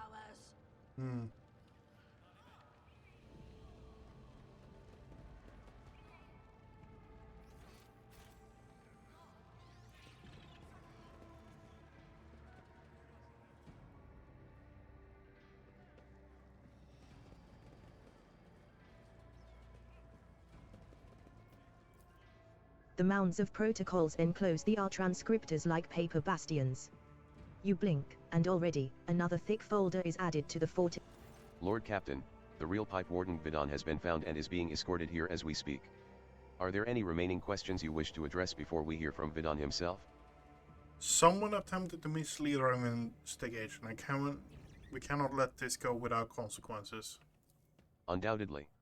Let us go over the facts we have on this sabotage and compile them. The body of the deceased was mutilated after death. It is likely that the nature of the injuries would have proven very useful in the investigation, and that the perpetrator concealed them for that very reason. Someone sabotaged the work log cogitator so it would be harder for us to find the victim's partner, who might have information valuable. Instead of the murdered man's partner, we were given a fool, one who thoroughly incriminated himself first, before admitting that Captain Ginevri had put him up to it. Sourback glowers at Ginevri, and she pales with fear. Who was guarding the body? It was Ginevri. Klein reluctantly nods at his fellow enforcer. I relieved her when I came to inspect the corpse, which by then had already been cut up. Ginevri nervously adjusts her armor under Sourback's piercing gaze. The corpse was already looking like that when it came under my purview. But I could not get the name of the officer who discovered it. The deck was such a mess that I decided I would deal with it later. A bloody synth code was discovered not far from the corpse. I would ask the enforcers in the room to present their codes. The rustle of synthetic fabric fills the room. All the enforcers show their coats. Except Rocco. He shrugs complacently under the gaze of his comrades. I do not wear it. An enforcer must be able to withstand the cold, and the serfs treat synth coats as a sign of weakness. Who had access to the worklog cogitator? The tech priests did not let anyone near the cogitator. They even tried to prevent the enforcer's investigation. Ginevri, were you there the entire time? Yes, ma'am, since the start of the watch. I went there right after I handed the body over to Klein. The only time I stepped away was to retrieve the data slate from my quarters. I left a watchman, but he went missing. Most likely, one of the officers did not realize he was on duty and sent him off on some errand, but I was only gone for a few minutes. Very convenient. A missing sentry, a data slate misplaced against regulations. Rocco drums his fingers on a holster on his belt, where his own data slate sits tightly nestled. I don't understand how I could have forgotten it. I always check my gear when I go on duty. Porto, this is all you're doing, is it not? Sourback draws her auto pistol and points it at Rocco, who appears entirely unperturbed. I will give you one chance to retain your last shred of honor and confess. You sabotaged the investigation. Why? Is it not obvious? Rocco smugly arches an eyebrow. To expose the conspiracy myself and to prove your incompetence to her ladyship. To take the place I actually deserve. For years, I toiled for the good of the dynasty, but when the former master-at-arms was killed, I was refused my promotion. Instead, they give the position to you, a selfing sour-back nit. I guess a noble name means more than talent. When this crime occurred, I realized it was my chance to show what I was worth. While you were busy dallying, I quickly learned the name of the suspect, diverted the course of the investigation, an easy enough task, and began looking for the real Gvidon. Had I found him in time, your position would have already been mine, Jocasta. Simply listen to yourself, and you will understand why they made me master-at-arms. Lord Captain, I request permission to dispose of this refuse personally. Flagship shield strength and evasion. Nice. Orto, for your crimes of sabotage, slander, and heresy, I hereby condemn you to death. Master-at-arms, carry out the sentence.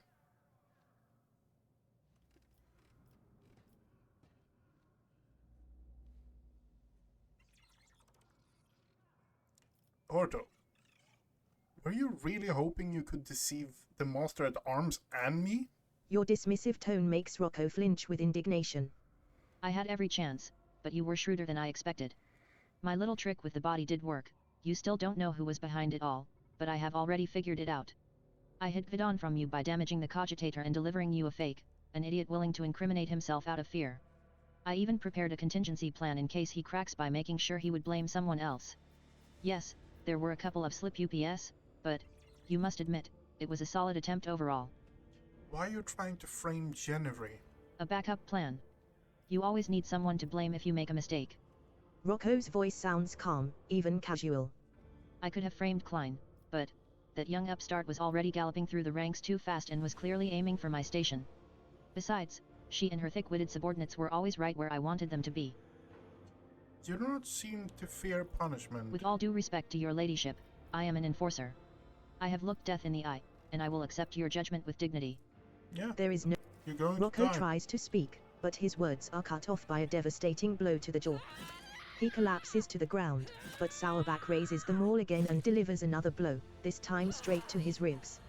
She stretches out the pleasure, slowly crushing his bones and savoring every scream. That takes care of the traitor. Now, let us proceed with interrogating the pipe warden. The pipe warden does his best to remain reverentially bowed, which paints a rather comical picture given his formidable height and complexion. He lowers his head, tugging at his beard. Senior Pipe Warden Gvidon, honored to serve, Lord Captain. I'm ready to confess to everything. Are you the real pipe warden? Are you not? I am, and I'm proud of it, Lord Captain. A pipe warden's craft is hard work, but necessary. My number is SP-268-55. My work partner was the late Orto, number SP-246-01. I oversee the water supply systems on the upper decks, sectors A3, K8, and R2. That includes valve 27B. There can be no mistake, I have verified his identity myself. It has also been confirmed by the other workers. Why did you fill the bath with blood? I did as the servant of death commanded. She said the Emperor gave the first spinner a sign, that your ladyship should be bathed in the blood of poor Orto, my partner. And I, well... He gulps. I was scared. So, I obeyed. The first spinner? Are you talking about the Vizier of the Blood? Why yes, that's him. He leads the death cultists, the lot who worship the Emperor by killing. His spinners hunt down heretics, but sometimes they take righteous lives too. Their service is mysterious, fervent, and bloody. If the Vizier ordered it, there must have been a reason. The Undying One must have revealed something to him that we are ignorant of. With an acerbic smile, Heinrich blows a stream of smoke in Sourback's direction. What a shocking turn of events, Jocasta. The Inferni are innocent. Who could have seen that coming? Do not expect an apology from me. I was doing my duty. You can play the victim all you want, but I haven't forgotten the circumstances under which your blasted clan came to be on this ship. Consider every strike upon your backs a reminder of that event. What is the meaning of the master and... about your clan, Heinrich? It's a story of days long past, one that Mistress Sourback greatly enjoys reminiscing about as if she was there herself. My ancestors committed a trespass against your ancestor and were made infernal as punishment. I'll be sure to tell you this tale some other time. I must concede as much, Lord Captain. The story can wait. We should first find out why the bloodspun web thought to bathe you in repugnant blood. Did you kill your mutant partner? I didn't kill him, and I didn't know he was a mutant. Ordo and I always got along, even if he wasn't much for talking. But then, He shudders. a servant of death came from the darkness, ended him quickly but harshly. She bled him dry and put a black feather in his throat. She told me to pump blood into the pipes, and then she left. I wanted to confess, but I was afraid she'd come for me too if I did. Whom do you mean, this servant of death? A holy slayer in black and crimson and bone. Feared by all, they are, quiet and merciless as death itself. They come from the shadows to kill, because the Emperor commands them so. You have already met the servants of the bloodspun web, Lord Captain. Their grim procession is not one the upper decks will soon forget. Summon the Vizier of the Blow. I wish to hear his explanation. As you will. Your ladyship, if I may ask, what happens to me now? I never meant to anger you. I thought I was doing as the Emperor willed it, but here we are. I'm a simple man. I know pipes, and I know them a lot better than all this people business. My eyes aren't what they used to be, but I can still smell rust in metal, though not so much in people's thoughts. You acted as a true servant of the Emperor would. I will have you provide with the best ocular implant for your work. Thank you from the bottom of my heart, your ladyship. I'll serve you faithfully, and I'll never forget your mercy. The Vizier of the blood-spun web treads lightly and silently as if his old, gaunt body has no weight at all. He whispers weakly. Dom and Zeb willed to see me, and so I have come. Nod respectfully. I have summoned you to discuss the actions of your apprentices. The Vizier responds in an equally respectful manner. Let their deeds be weighed. Investigation has established that the bloodspun web orchestrated an attack on her ladyship by means of pouring unholy blood into her bath. This affront. The old man's murmur drowns out Sourback's relentless voice. Dom and Zeb knows the truth. So it was done, for so I did will. It was no affront, but a prophecy. For my hands to divine, unsullied martyrs offered their souls and bodies into his imperishable embrace. I gazed into the red rivers of their smoldering lives, and I did see a roiling unclean staining the bays, reaching for the anointed lady of the ark. In my apprentice's last sighs, I heard the undying one's whisper. He bid me bathe the Daemon in the blood of he who must go and they who have been righteous, for this will shield the Daemon and strengthen her body against the roiling unclean. I obeyed. The man you killed, who was he? I know not. I heard only the name, and I knew he must go. He listens to the empty space above his shoulder and nods. Yes. We need no more knowledge than that. What do you mean by roiling unclean? He did not reveal. But it is corruption itself. It offends him. It tastes as sweet as fetid waters in old pipes. Its promises are the deception of an enforcer's smile. Its face is elusive. Gibella, do you know about this? When I saw the wounds made by the hand of a fellow believer, I guessed. But the Vizier chose not to warn you, and so it was not my place to do so either. If there had been a plot against you, and a knife aimed at you, I would have given you some sign. But the Vizier means you no harm, he is your servant. Where your other subjects' threads are clear and straight, his lie in the shadows of hints and secrets. Trust him as I do. Master at Arms, are you convinced that we have found the culprit? The situation is clear, your ladyship. Sourback makes the sign of the Aquila. The Emperor has sent us a portent. The protector of mankind guides the hands of his holy servants to guard us and warn us of hidden threats. God Emperor, I thank thee for protecting us, even though there are instruments of your protection whose purity and holiness I may never understand. I will not have... if you think your tales...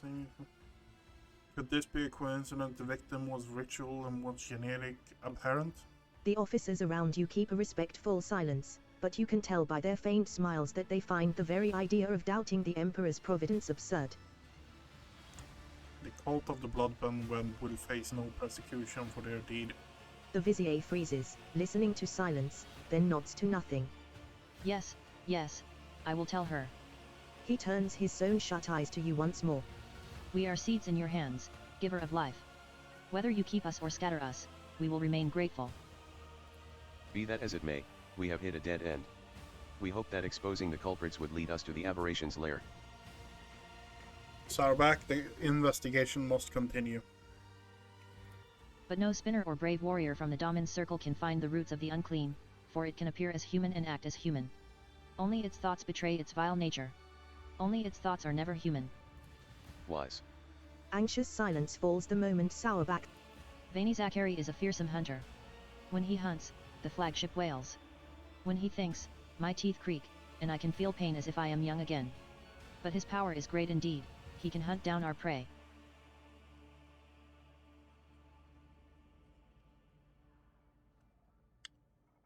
Correct me if I'm wrong, but it seems that not everyone here is eager to leave this matter to Master Weism. I would say the one least eager will be Master Wise himself.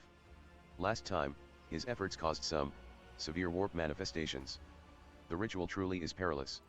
Not to put too fine a point on it, Wise nearly destroyed the ship back then. Incidentally, he had given us multiple warnings that it could happen. Lady Theodora ignored him, and we reaped the results. Oh, why do I get the feeling that I know what will happen next? This is almost back on the choir. The esteemed Zachary Wise can perform the ritual of thought reading. This practice lets him do a cursory examination of the minds of thousands of people in search of certain individuals. A ritual as rare as it is dangerous, and only someone as versed as Master Wise can accomplish such a feat. Has Master Wise done something like this Once, before? Lady Theodora made use of his yeah. services to expose spies on board, who apparently had been in the employ of Lord Inquisitor Calcazar. My duty will be done when the threat is... Okay, so we have fixed that.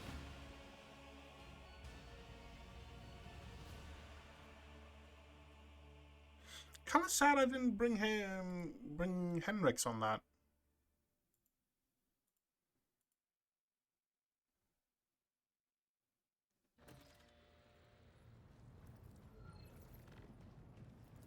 Henrix? You have my complete attention. No, good.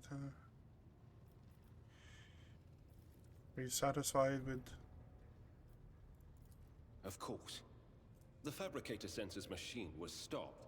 Not another soul will be sent into the mouth of the archenemy. And we dealt a blow not only to the cultists, but to the archenemy itself. I cannot help but be pleased.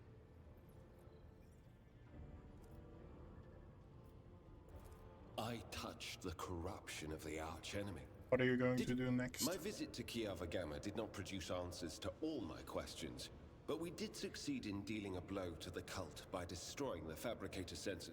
Now that my mission is concluded, I can devote my time to other things, such as that long-promised conversation with the Lord Captain. It would be a pleasure.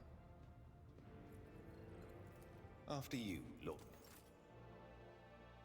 You spend a couple of hours in leisurely conversation with Heinrichs van Kalax. All the while, you cannot shake the feeling that the interrogator's questions are in pursuit of some goal other than simply sustaining the genteel chit-chat. The interrogator glances at the desk piled high with papers. I suppose the news of your inheritance of the sacred warrant came as a complete surprise to you. Abelard mentioned searching for heirs once, and how some of them felt about their lives changing forever. Not all of them fully understood the duty they were taking on. Van Kalax says this in a deadpan voice, and you cannot tell if this apparent indifference is real or feigned. Being a rogue trader has its advantages. For instance, I can torment the servant of the Holy Inquisition with impunity. Heinrich stares at you with narrowed eyes. A portion of impudence must be inherited along with the sacred warrant, I see. You are very sure of your untouchability, Zeb, aren't you? Heinrich looks around the study. I can judge a person based on their surroundings. But not here. The air is thick with the memory of Theodora. The decor, the trophies, there are only slight changes related to daily rituals. What are you saying? Is this that labored conversation was a pretext for studying me?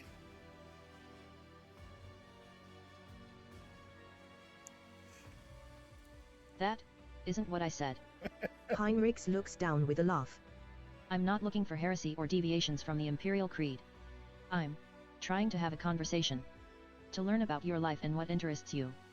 You can judge how well it's going for yourself. Let's talk about what interests you instead.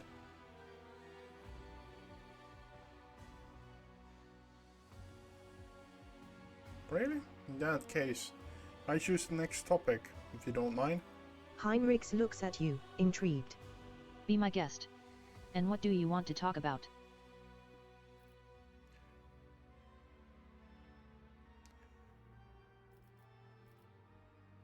Talk about the romantic preferences.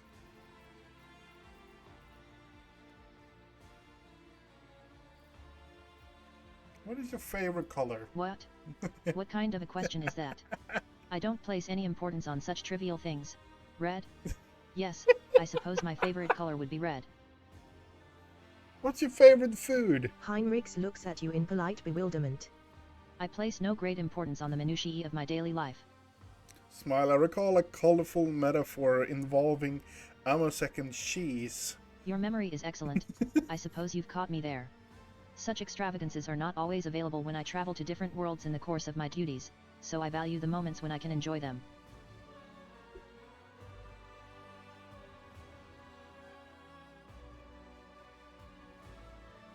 Tell me a secret. That is a very strange question, don't you think? A secret? You already know more than enough about me, ZEB. Let's talk about what interests you instead. The interrogator's eyes narrow. Me? Well, there is one thing that interests me. The silver mark flank opening. Why use it in the middle game?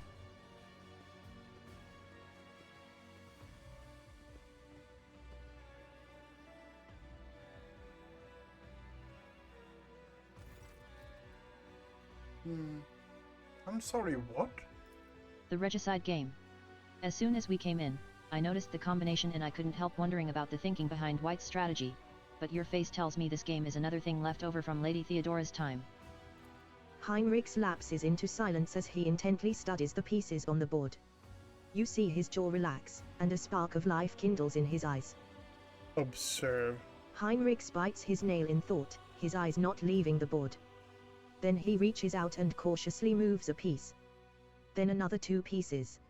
And another 2. All of his attention is absorbed in rearranging the pieces on the board. I've got it. The Calician prong with a diversionary sacrifice, drawing the opponent into Zook's Wang. Elegant, very elegant. Pleased to have unraveled the mystery, the smiling interrogator looks up at you and, upon seeing your expression, coughs and looks away. Apologies. I got carried away. Why apologize? For the first time in this entire conversation, you did something you actually wanted to do. Heinrichs shifts awkwardly. I did? Interesting observation. Heinrichs runs a hand through his hair. You're right. I haven't been able to break out of my usual role, asking targeted questions and then just sitting back and listening. My work leaves no room for personal desires, and I rarely even ask myself what I want. This game, it distracted me from me. Perhaps it would be easier to find a common ground over a game of regicide. Heinrichs looks at you. Perhaps. If you're offering.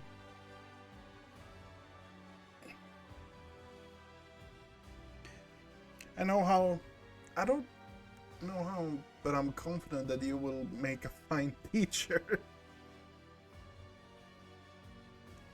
I have a much more exciting idea. Yeah.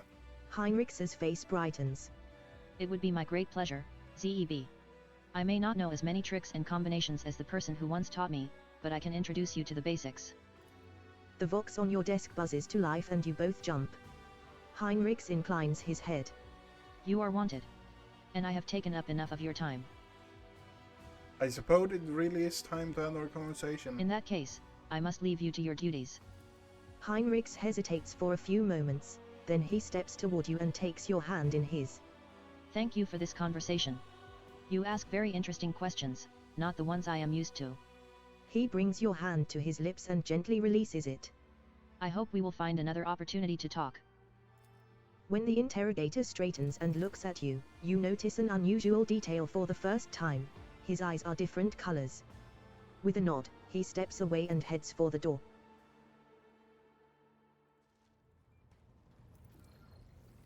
You have my complete attention.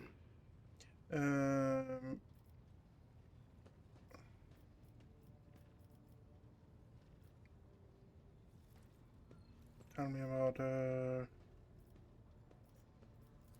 Heinrichs politely inclines his head in response. The high factotum Janris Danroke greets you with a cool smile and the merest hint of a bow. Pleasure to see you. I shall await your instructions, Lord Captain.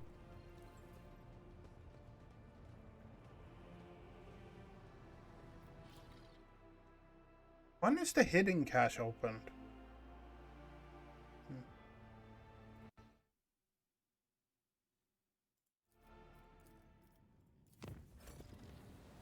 Lord Captain, urgent report. We have received an astropathic message from...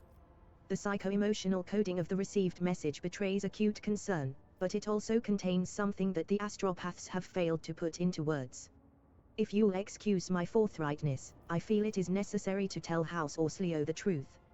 Otherwise, a conflict with the Navi's Nobilite is possible, which... We tell them it's an honor. I'll see to it. The high factotum's voice rings with pride. Lord Captain, I have done as commanded. Everything has been prepared for your ritual for Mistress Cabela. A select few upper deck officers are ready. It will be done. I shall signal the servants and notify the invited parties immediately. The warp jump passed without incident for everyone except the crew members on bridge duty. For the duration of...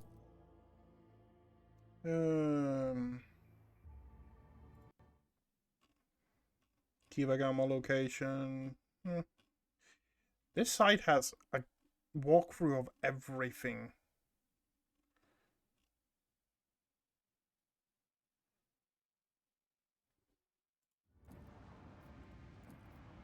This is Firestone. Lord Captain, after the unsealing of Lady Theodora's secret workshop on Kayavagama, an epidemic of mysterious tech leprosy has broken out. Augments mutate into distorted forms, killing their hosts.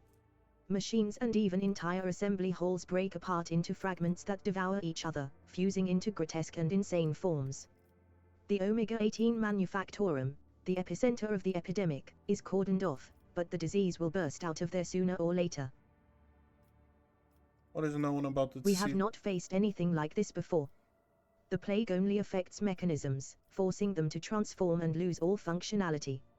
No one has been able to provide insight into the nature of this disease or how it found its way into Lady Theodora's secret workshop. Listen to my advice. The eradication of the infection is the highest priority, but to completely eradicate the Manufactorum serving as the epicenter is to inflict serious damage to the resource supply. This unit. I can propose another method of purging. However, the sacraments of the Omnisar that are available to me cannot be revealed to the laity. Shireen, do not be so hasty with this purge. This phenomenon may be of interest to other specialists.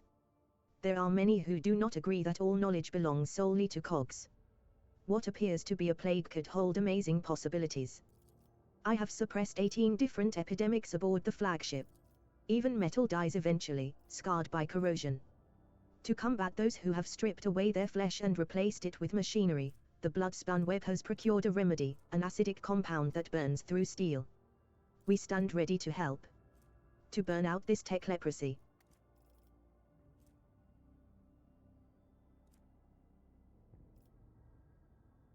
Know what? Profit factor and Caspelican. Yep. Oh, you will not regret it. The mysterious A cure for the mysterious disease has still not been identified, but the study of the tech leprosy strain has made it possible to control samples of the disease using magnetic impulses and turn it into a dangerous weapon.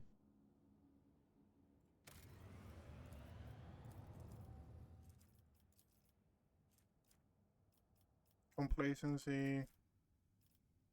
This increases efficiency. Okay, we actually need some Promethium. Okay, fair enough. That's good to take into account, I guess.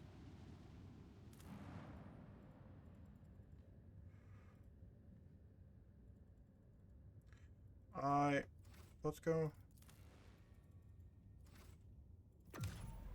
Okay, that's being weird. That's okay.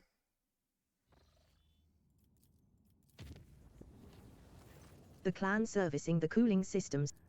The controlled scorching of decks is a labor-intensive but very...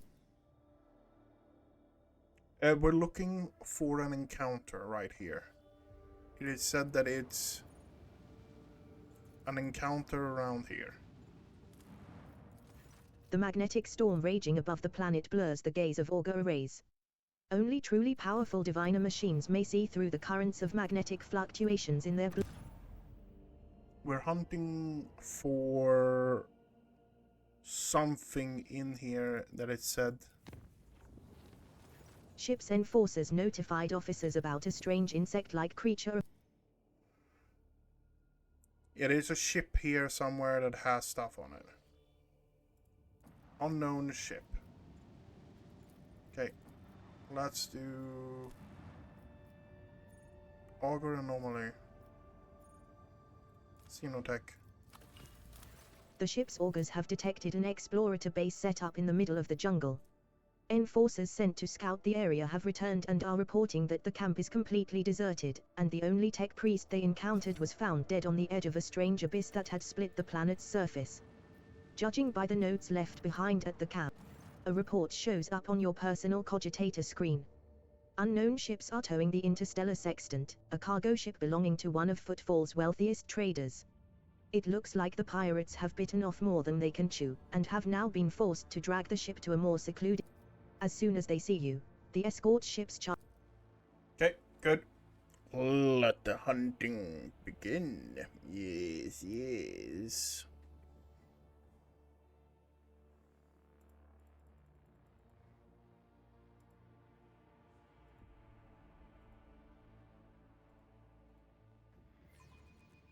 Activate the Geller field.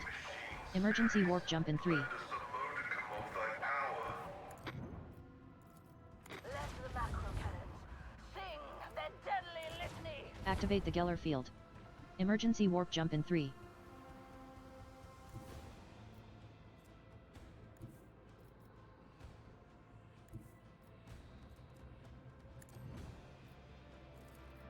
Unleash the power of our lance batteries.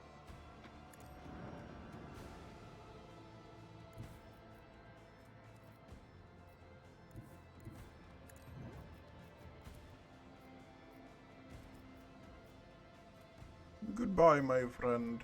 Goodbye. Unleash a mirage of destruction.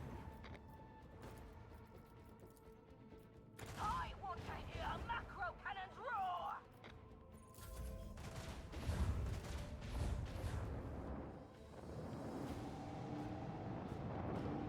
4.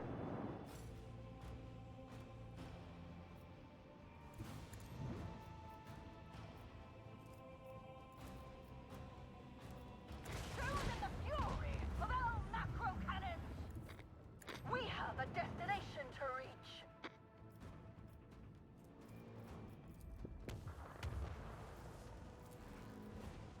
Deliver their demise.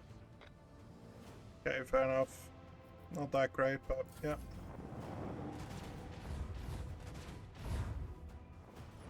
Three.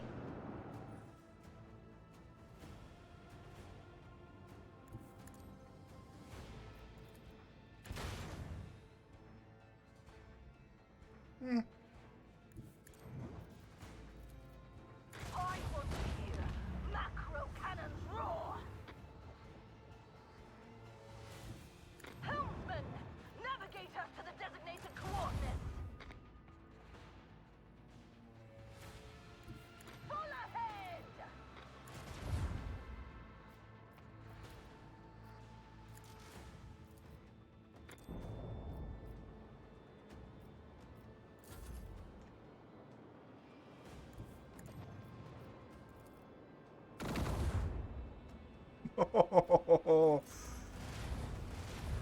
Two.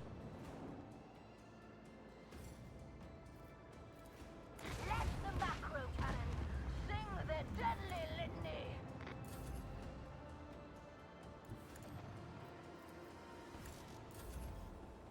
1. We have a destination to reach.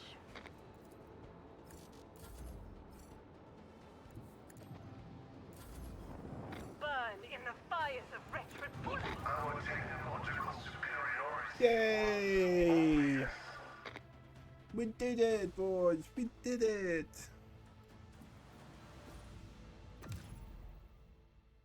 Was that the thing we actually wanted to do? Is now the question. Yes, that was the quest we were looking to do. Okay, great.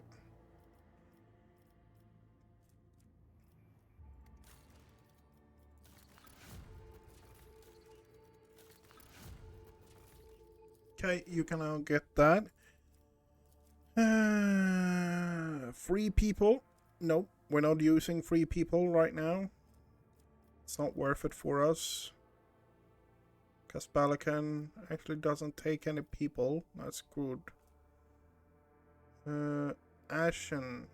This weapon is the breath of the leader of the Eldari Corsairs, taken as a trophy by the Imperial Navy and later stolen by a secret stolen from a secret arsenal by a Kaspalican agent. Okay, that's decent. I don't want to use people right now. I think generic one is just the best one to go.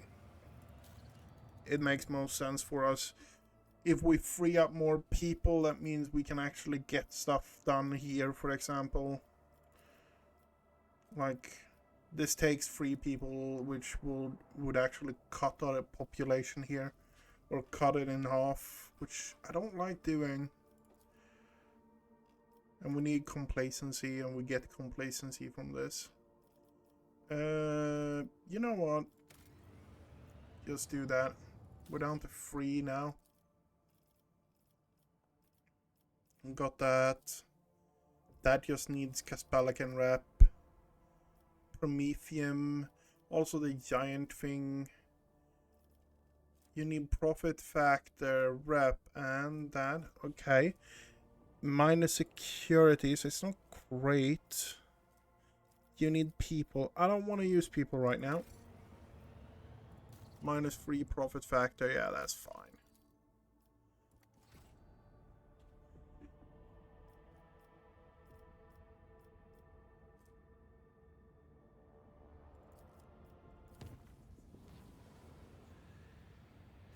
Lord Captain, I humbly request an audience with you. Proctor Anthar is interfering with the crew and is demanding to see all the archival records of fugitive criminals we have ever received from the Imperial Navy. Why The not matter just is urgent. grant? If you please, Lord Captain. I will meet you both immediately. Okay. I thought we were going to have a combat, and I'm just like, yes, we're finally getting a combat. No. No combat.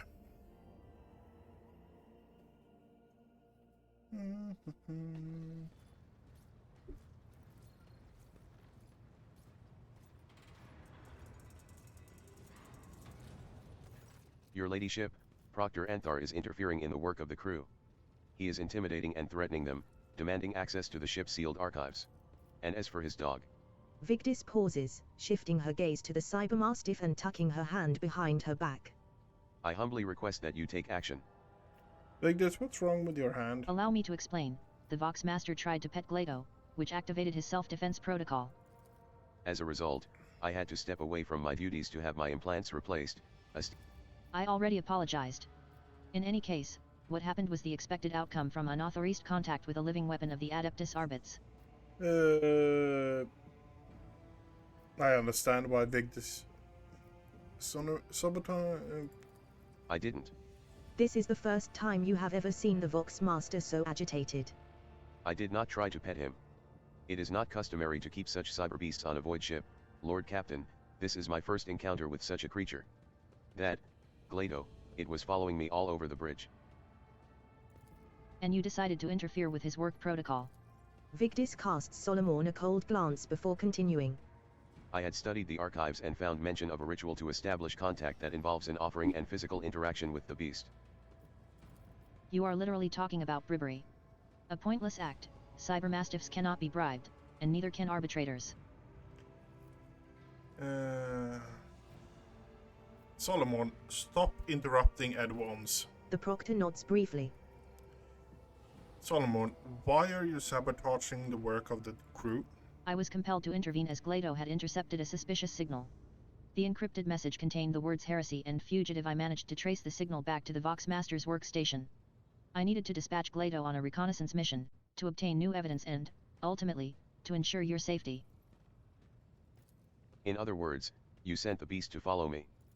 I questioned the crew in the Voxmaster's absence and established that the wanted bulletins sent by the Imperial Navy were being completely ignored.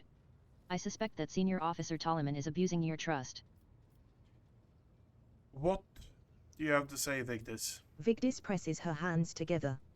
Reports of fugitive criminals, which number in the hundreds, are of low priority. What's more, I know that Lord Captain Theodora was most adamant on the matter. If you forgive me, her exact words were, "We are not grog-stamped bounty hunters." The proctor would know that if he had brought his questions to me rather than interrogating astropaths and comms officers. As for the Vox transmissions, the frequency used by the senior officers is encrypted.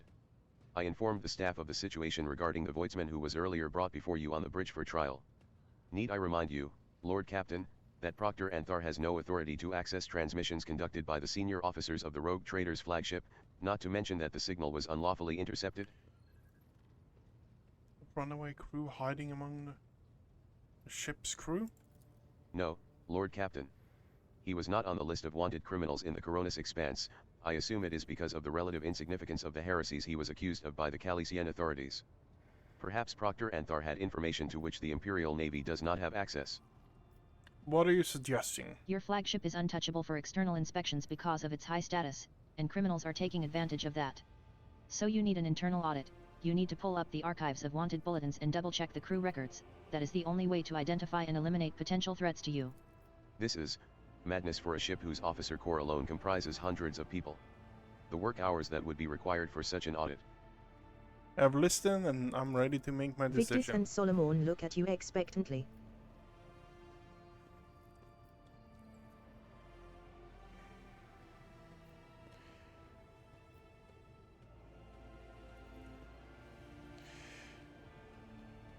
Victus, you and Janris will double check the crew on your own. Do not involve the proctor.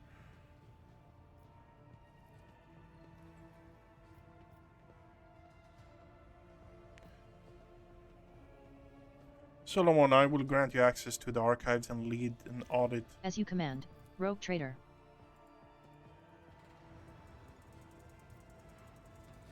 Okay. It's already 9 o'clock here. We have just done progression stuff is probably the best way of putting it. Yeah, we've just done progression stuff to progress the storyline further. The high factotum Janris Danrope greets you with a cool. Guess Pelican has moved up actually a fair few. Get additional 2 stacks. Yeah, that's good. Tactical advantage. It's not bad. So, Darklands. It's, yeah, not really fantastic, but yeah. Deflection against non-humans. I just want more, like, obvious things to be to a certain level.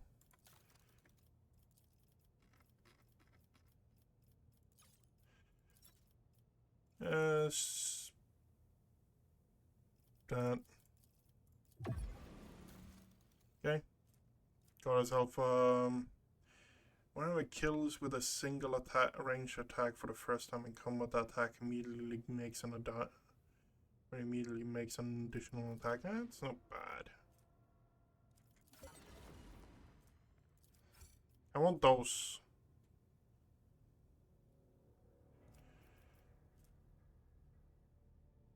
And that one. 10% dodge if whereas more than 50 agility, yeah.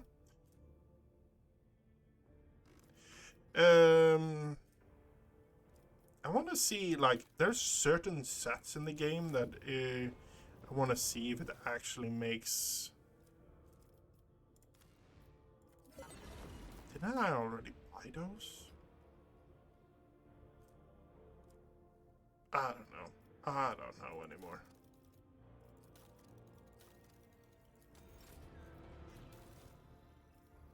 Fellowship of the Void. The crescendo shotgun we have is so good that I don't want to get rid of it honestly right now because it's so good. Explorators, don't mind if I do.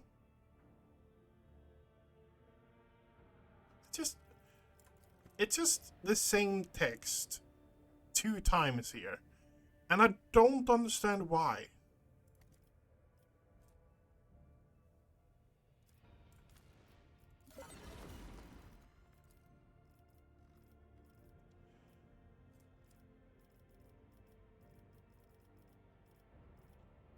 Ship components. I really don't want to use the ship components, to be fair. We need...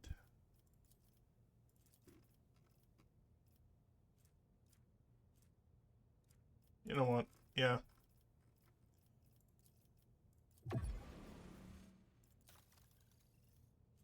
Injector, stun grenades. I want the deadly repeater, honestly. That would be cool.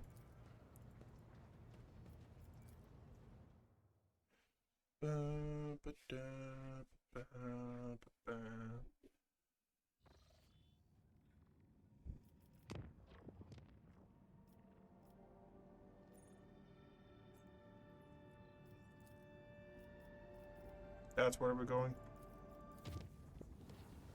In the middle of a warp jump, our sensors detected an approaching void. The unplanned maneuver was completed without any casualties or damage. The unidentified vessel, or perhaps it was a warp mirage, passed us by and made no attempts to follow us. Warp emanations have filled the plasma drive bay. Daemons, having appeared out of thin air, are twisting the appeal. Okay. To be fair, it might have been a bad choice taking Hendrix here. Because the small fact that he actually... We are bound by the blood of martyrs. It is... Okay, it's this. So it's not too bad. I am at your service. I will cast you into eternal darkness.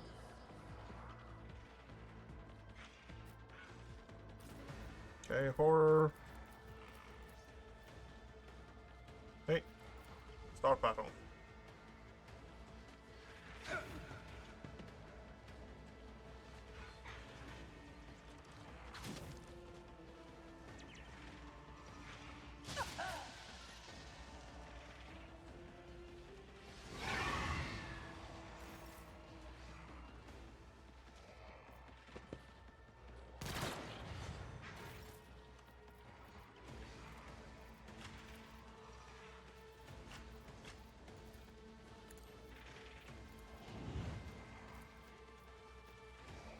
It will be done.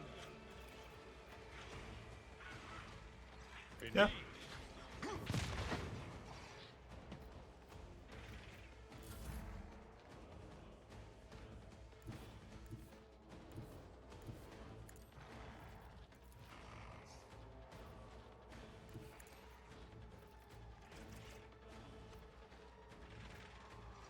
But of course, Lord Captain.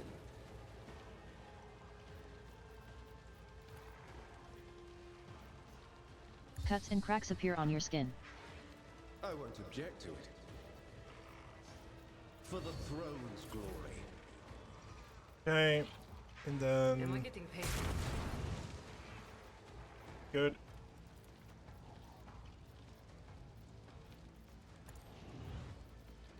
Tell me, and it is done. My competences are not that universal.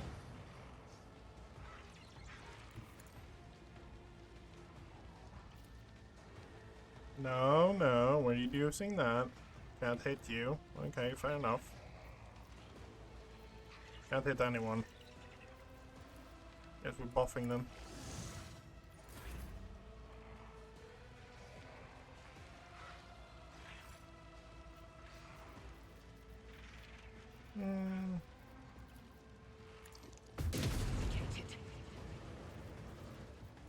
without deeds is worthless. Each strike is a prayer. I'll do it.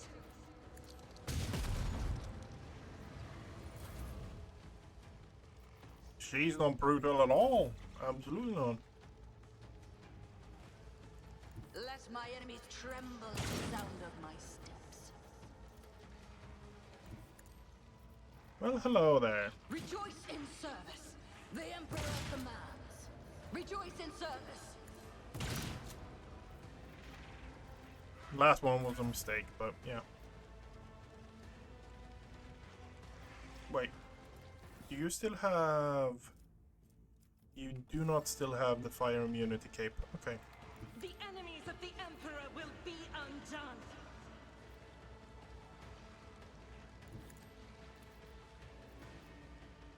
As the Emperor commands, I act.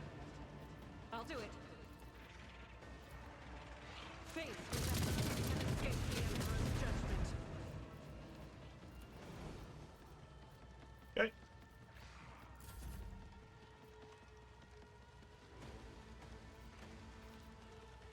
As the tactical imperative dictates.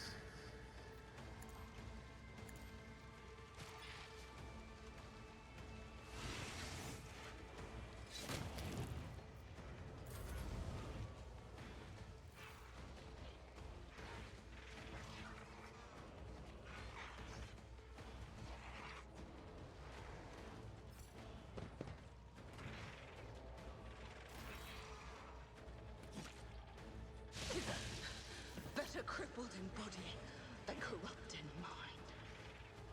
I've seen worse battles than this in my time. It will be done.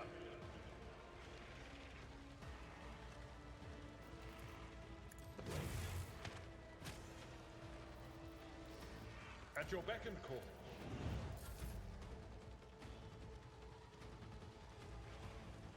Hey, okay, okay.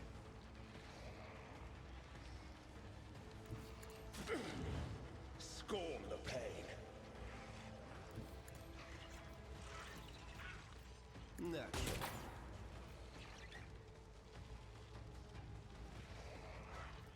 One. Heals. Oh.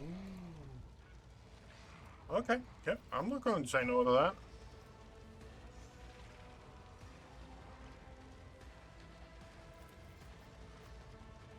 But of course, Lord Captain.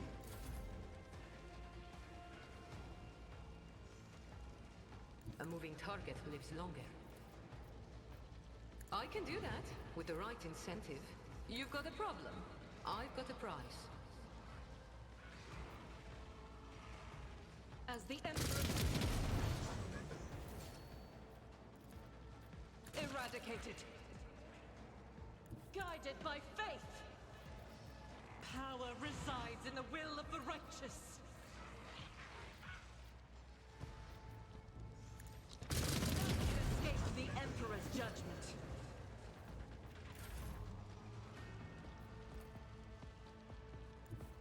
This battlefield air is good for my lungs. Am I getting paid?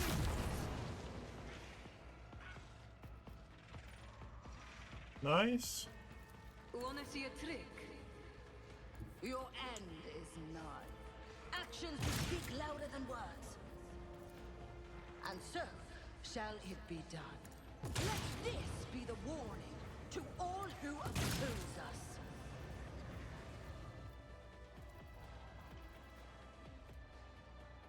How much versatility do you have? You have 4 versatility. Okay, fair enough. Really need another weapon on you, though. The Emperor commands.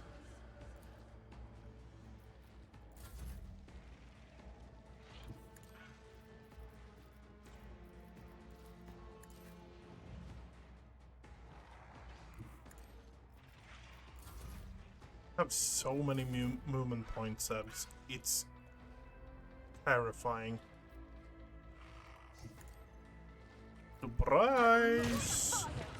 Your corrupt way has failed. I am but a vessel for the higher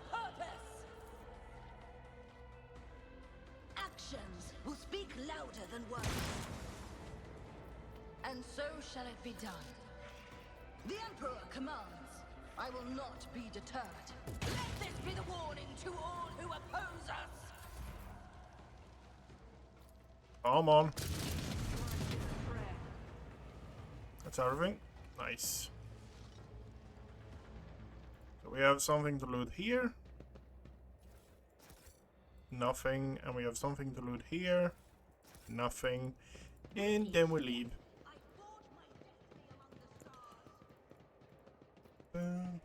We're going to the Mechanicus space station to turn in more Promethium.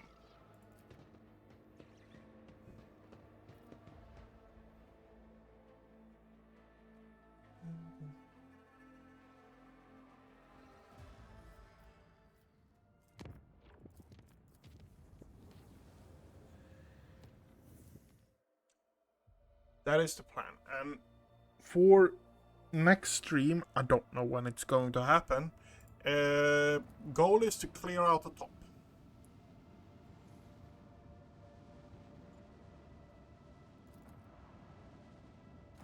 When the rogue trader's ship approaches, the station thanks the rogue trader for her cooperation. The station thanks the rogue trader for her cooperation and presents her with several. The station thanks the rogue trader for her cooperation and presents her with several containers of unused reserves as a token of its gratitude. It's not specifically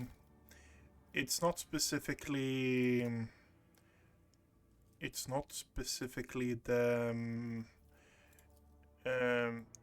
materials we're after. It's more the fact that we are after the profit factor. And you get 1 or 2 profit factors every few trade-ins on it. So, in my opinion, that is worth it.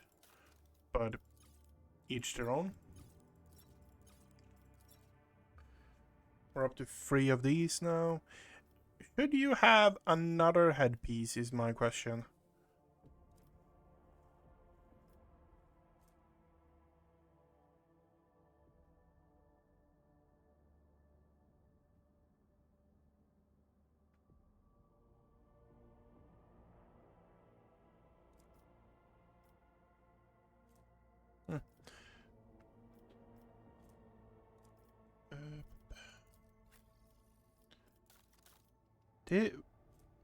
Yeah, we got that.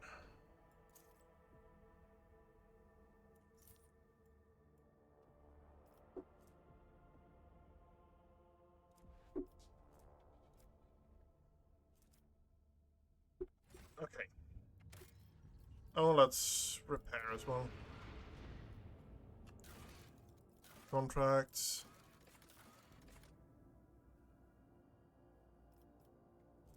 Profit. Raise to the top. You know what? Taking that.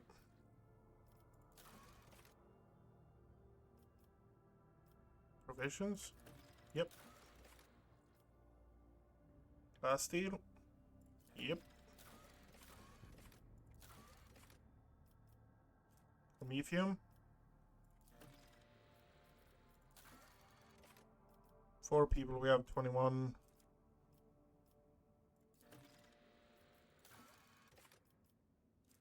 Expands 4 profit factor, but we get everything of these.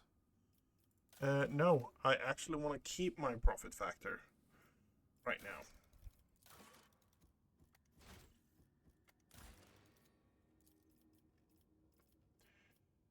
Okay, which one was it we wanted here?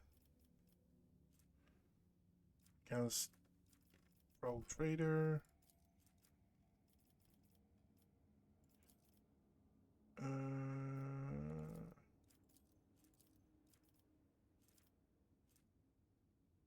Critical hit chance.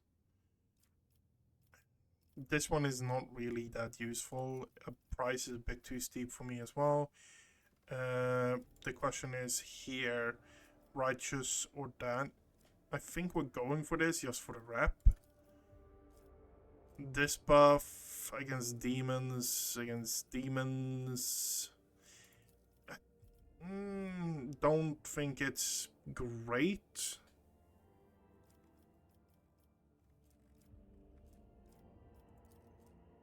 Yeah, we're going for this one. So that one doesn't matter which one we go for. So going for this one here makes more sense. We still only have like 3, so it's going to be 3% more crit. But those 3% crit is actually worth it.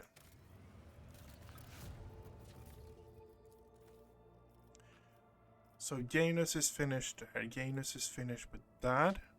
We're now... Oh, we're actually up above that now. So we can get that.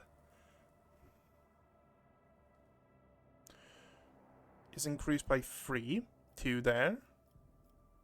Okay, yeah, no. I see no reason why we shouldn't actually do this one. And even more rep.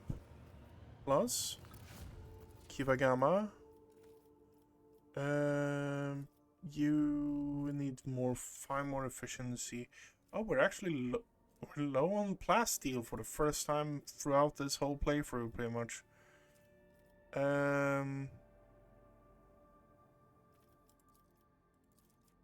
Okay, so that one blocks that.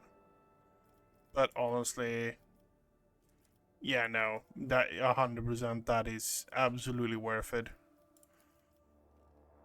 But that locks us in on this one. And that is the only one that is kind of good at all.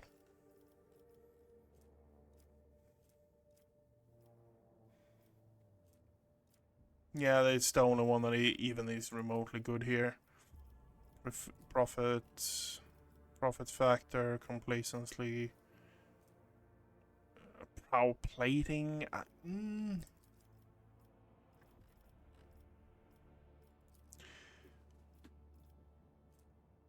Hull integrity, not bad. Iconoclast. Explorators. Or Explorators rep is not a bad thing either. I guess we need to actually actively hunt down things that gives us plasteel now.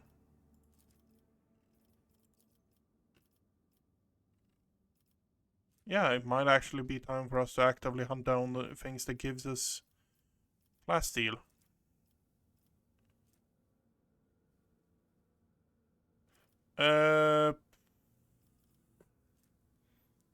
Critical hit chance against pirates.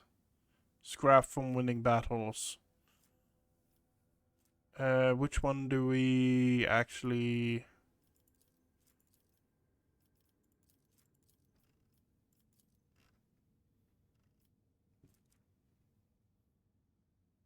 Profit...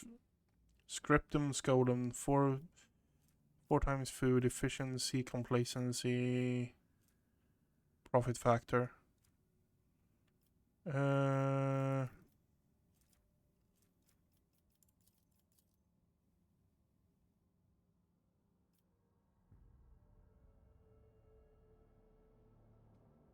Lose a profit factor, gain efficiency, efficiency in all and people. Yeah, no, that's a no-brainer. Anyway, that's going to be it for me today. I want to wish you everyone a good night, and I hope I see you guys around.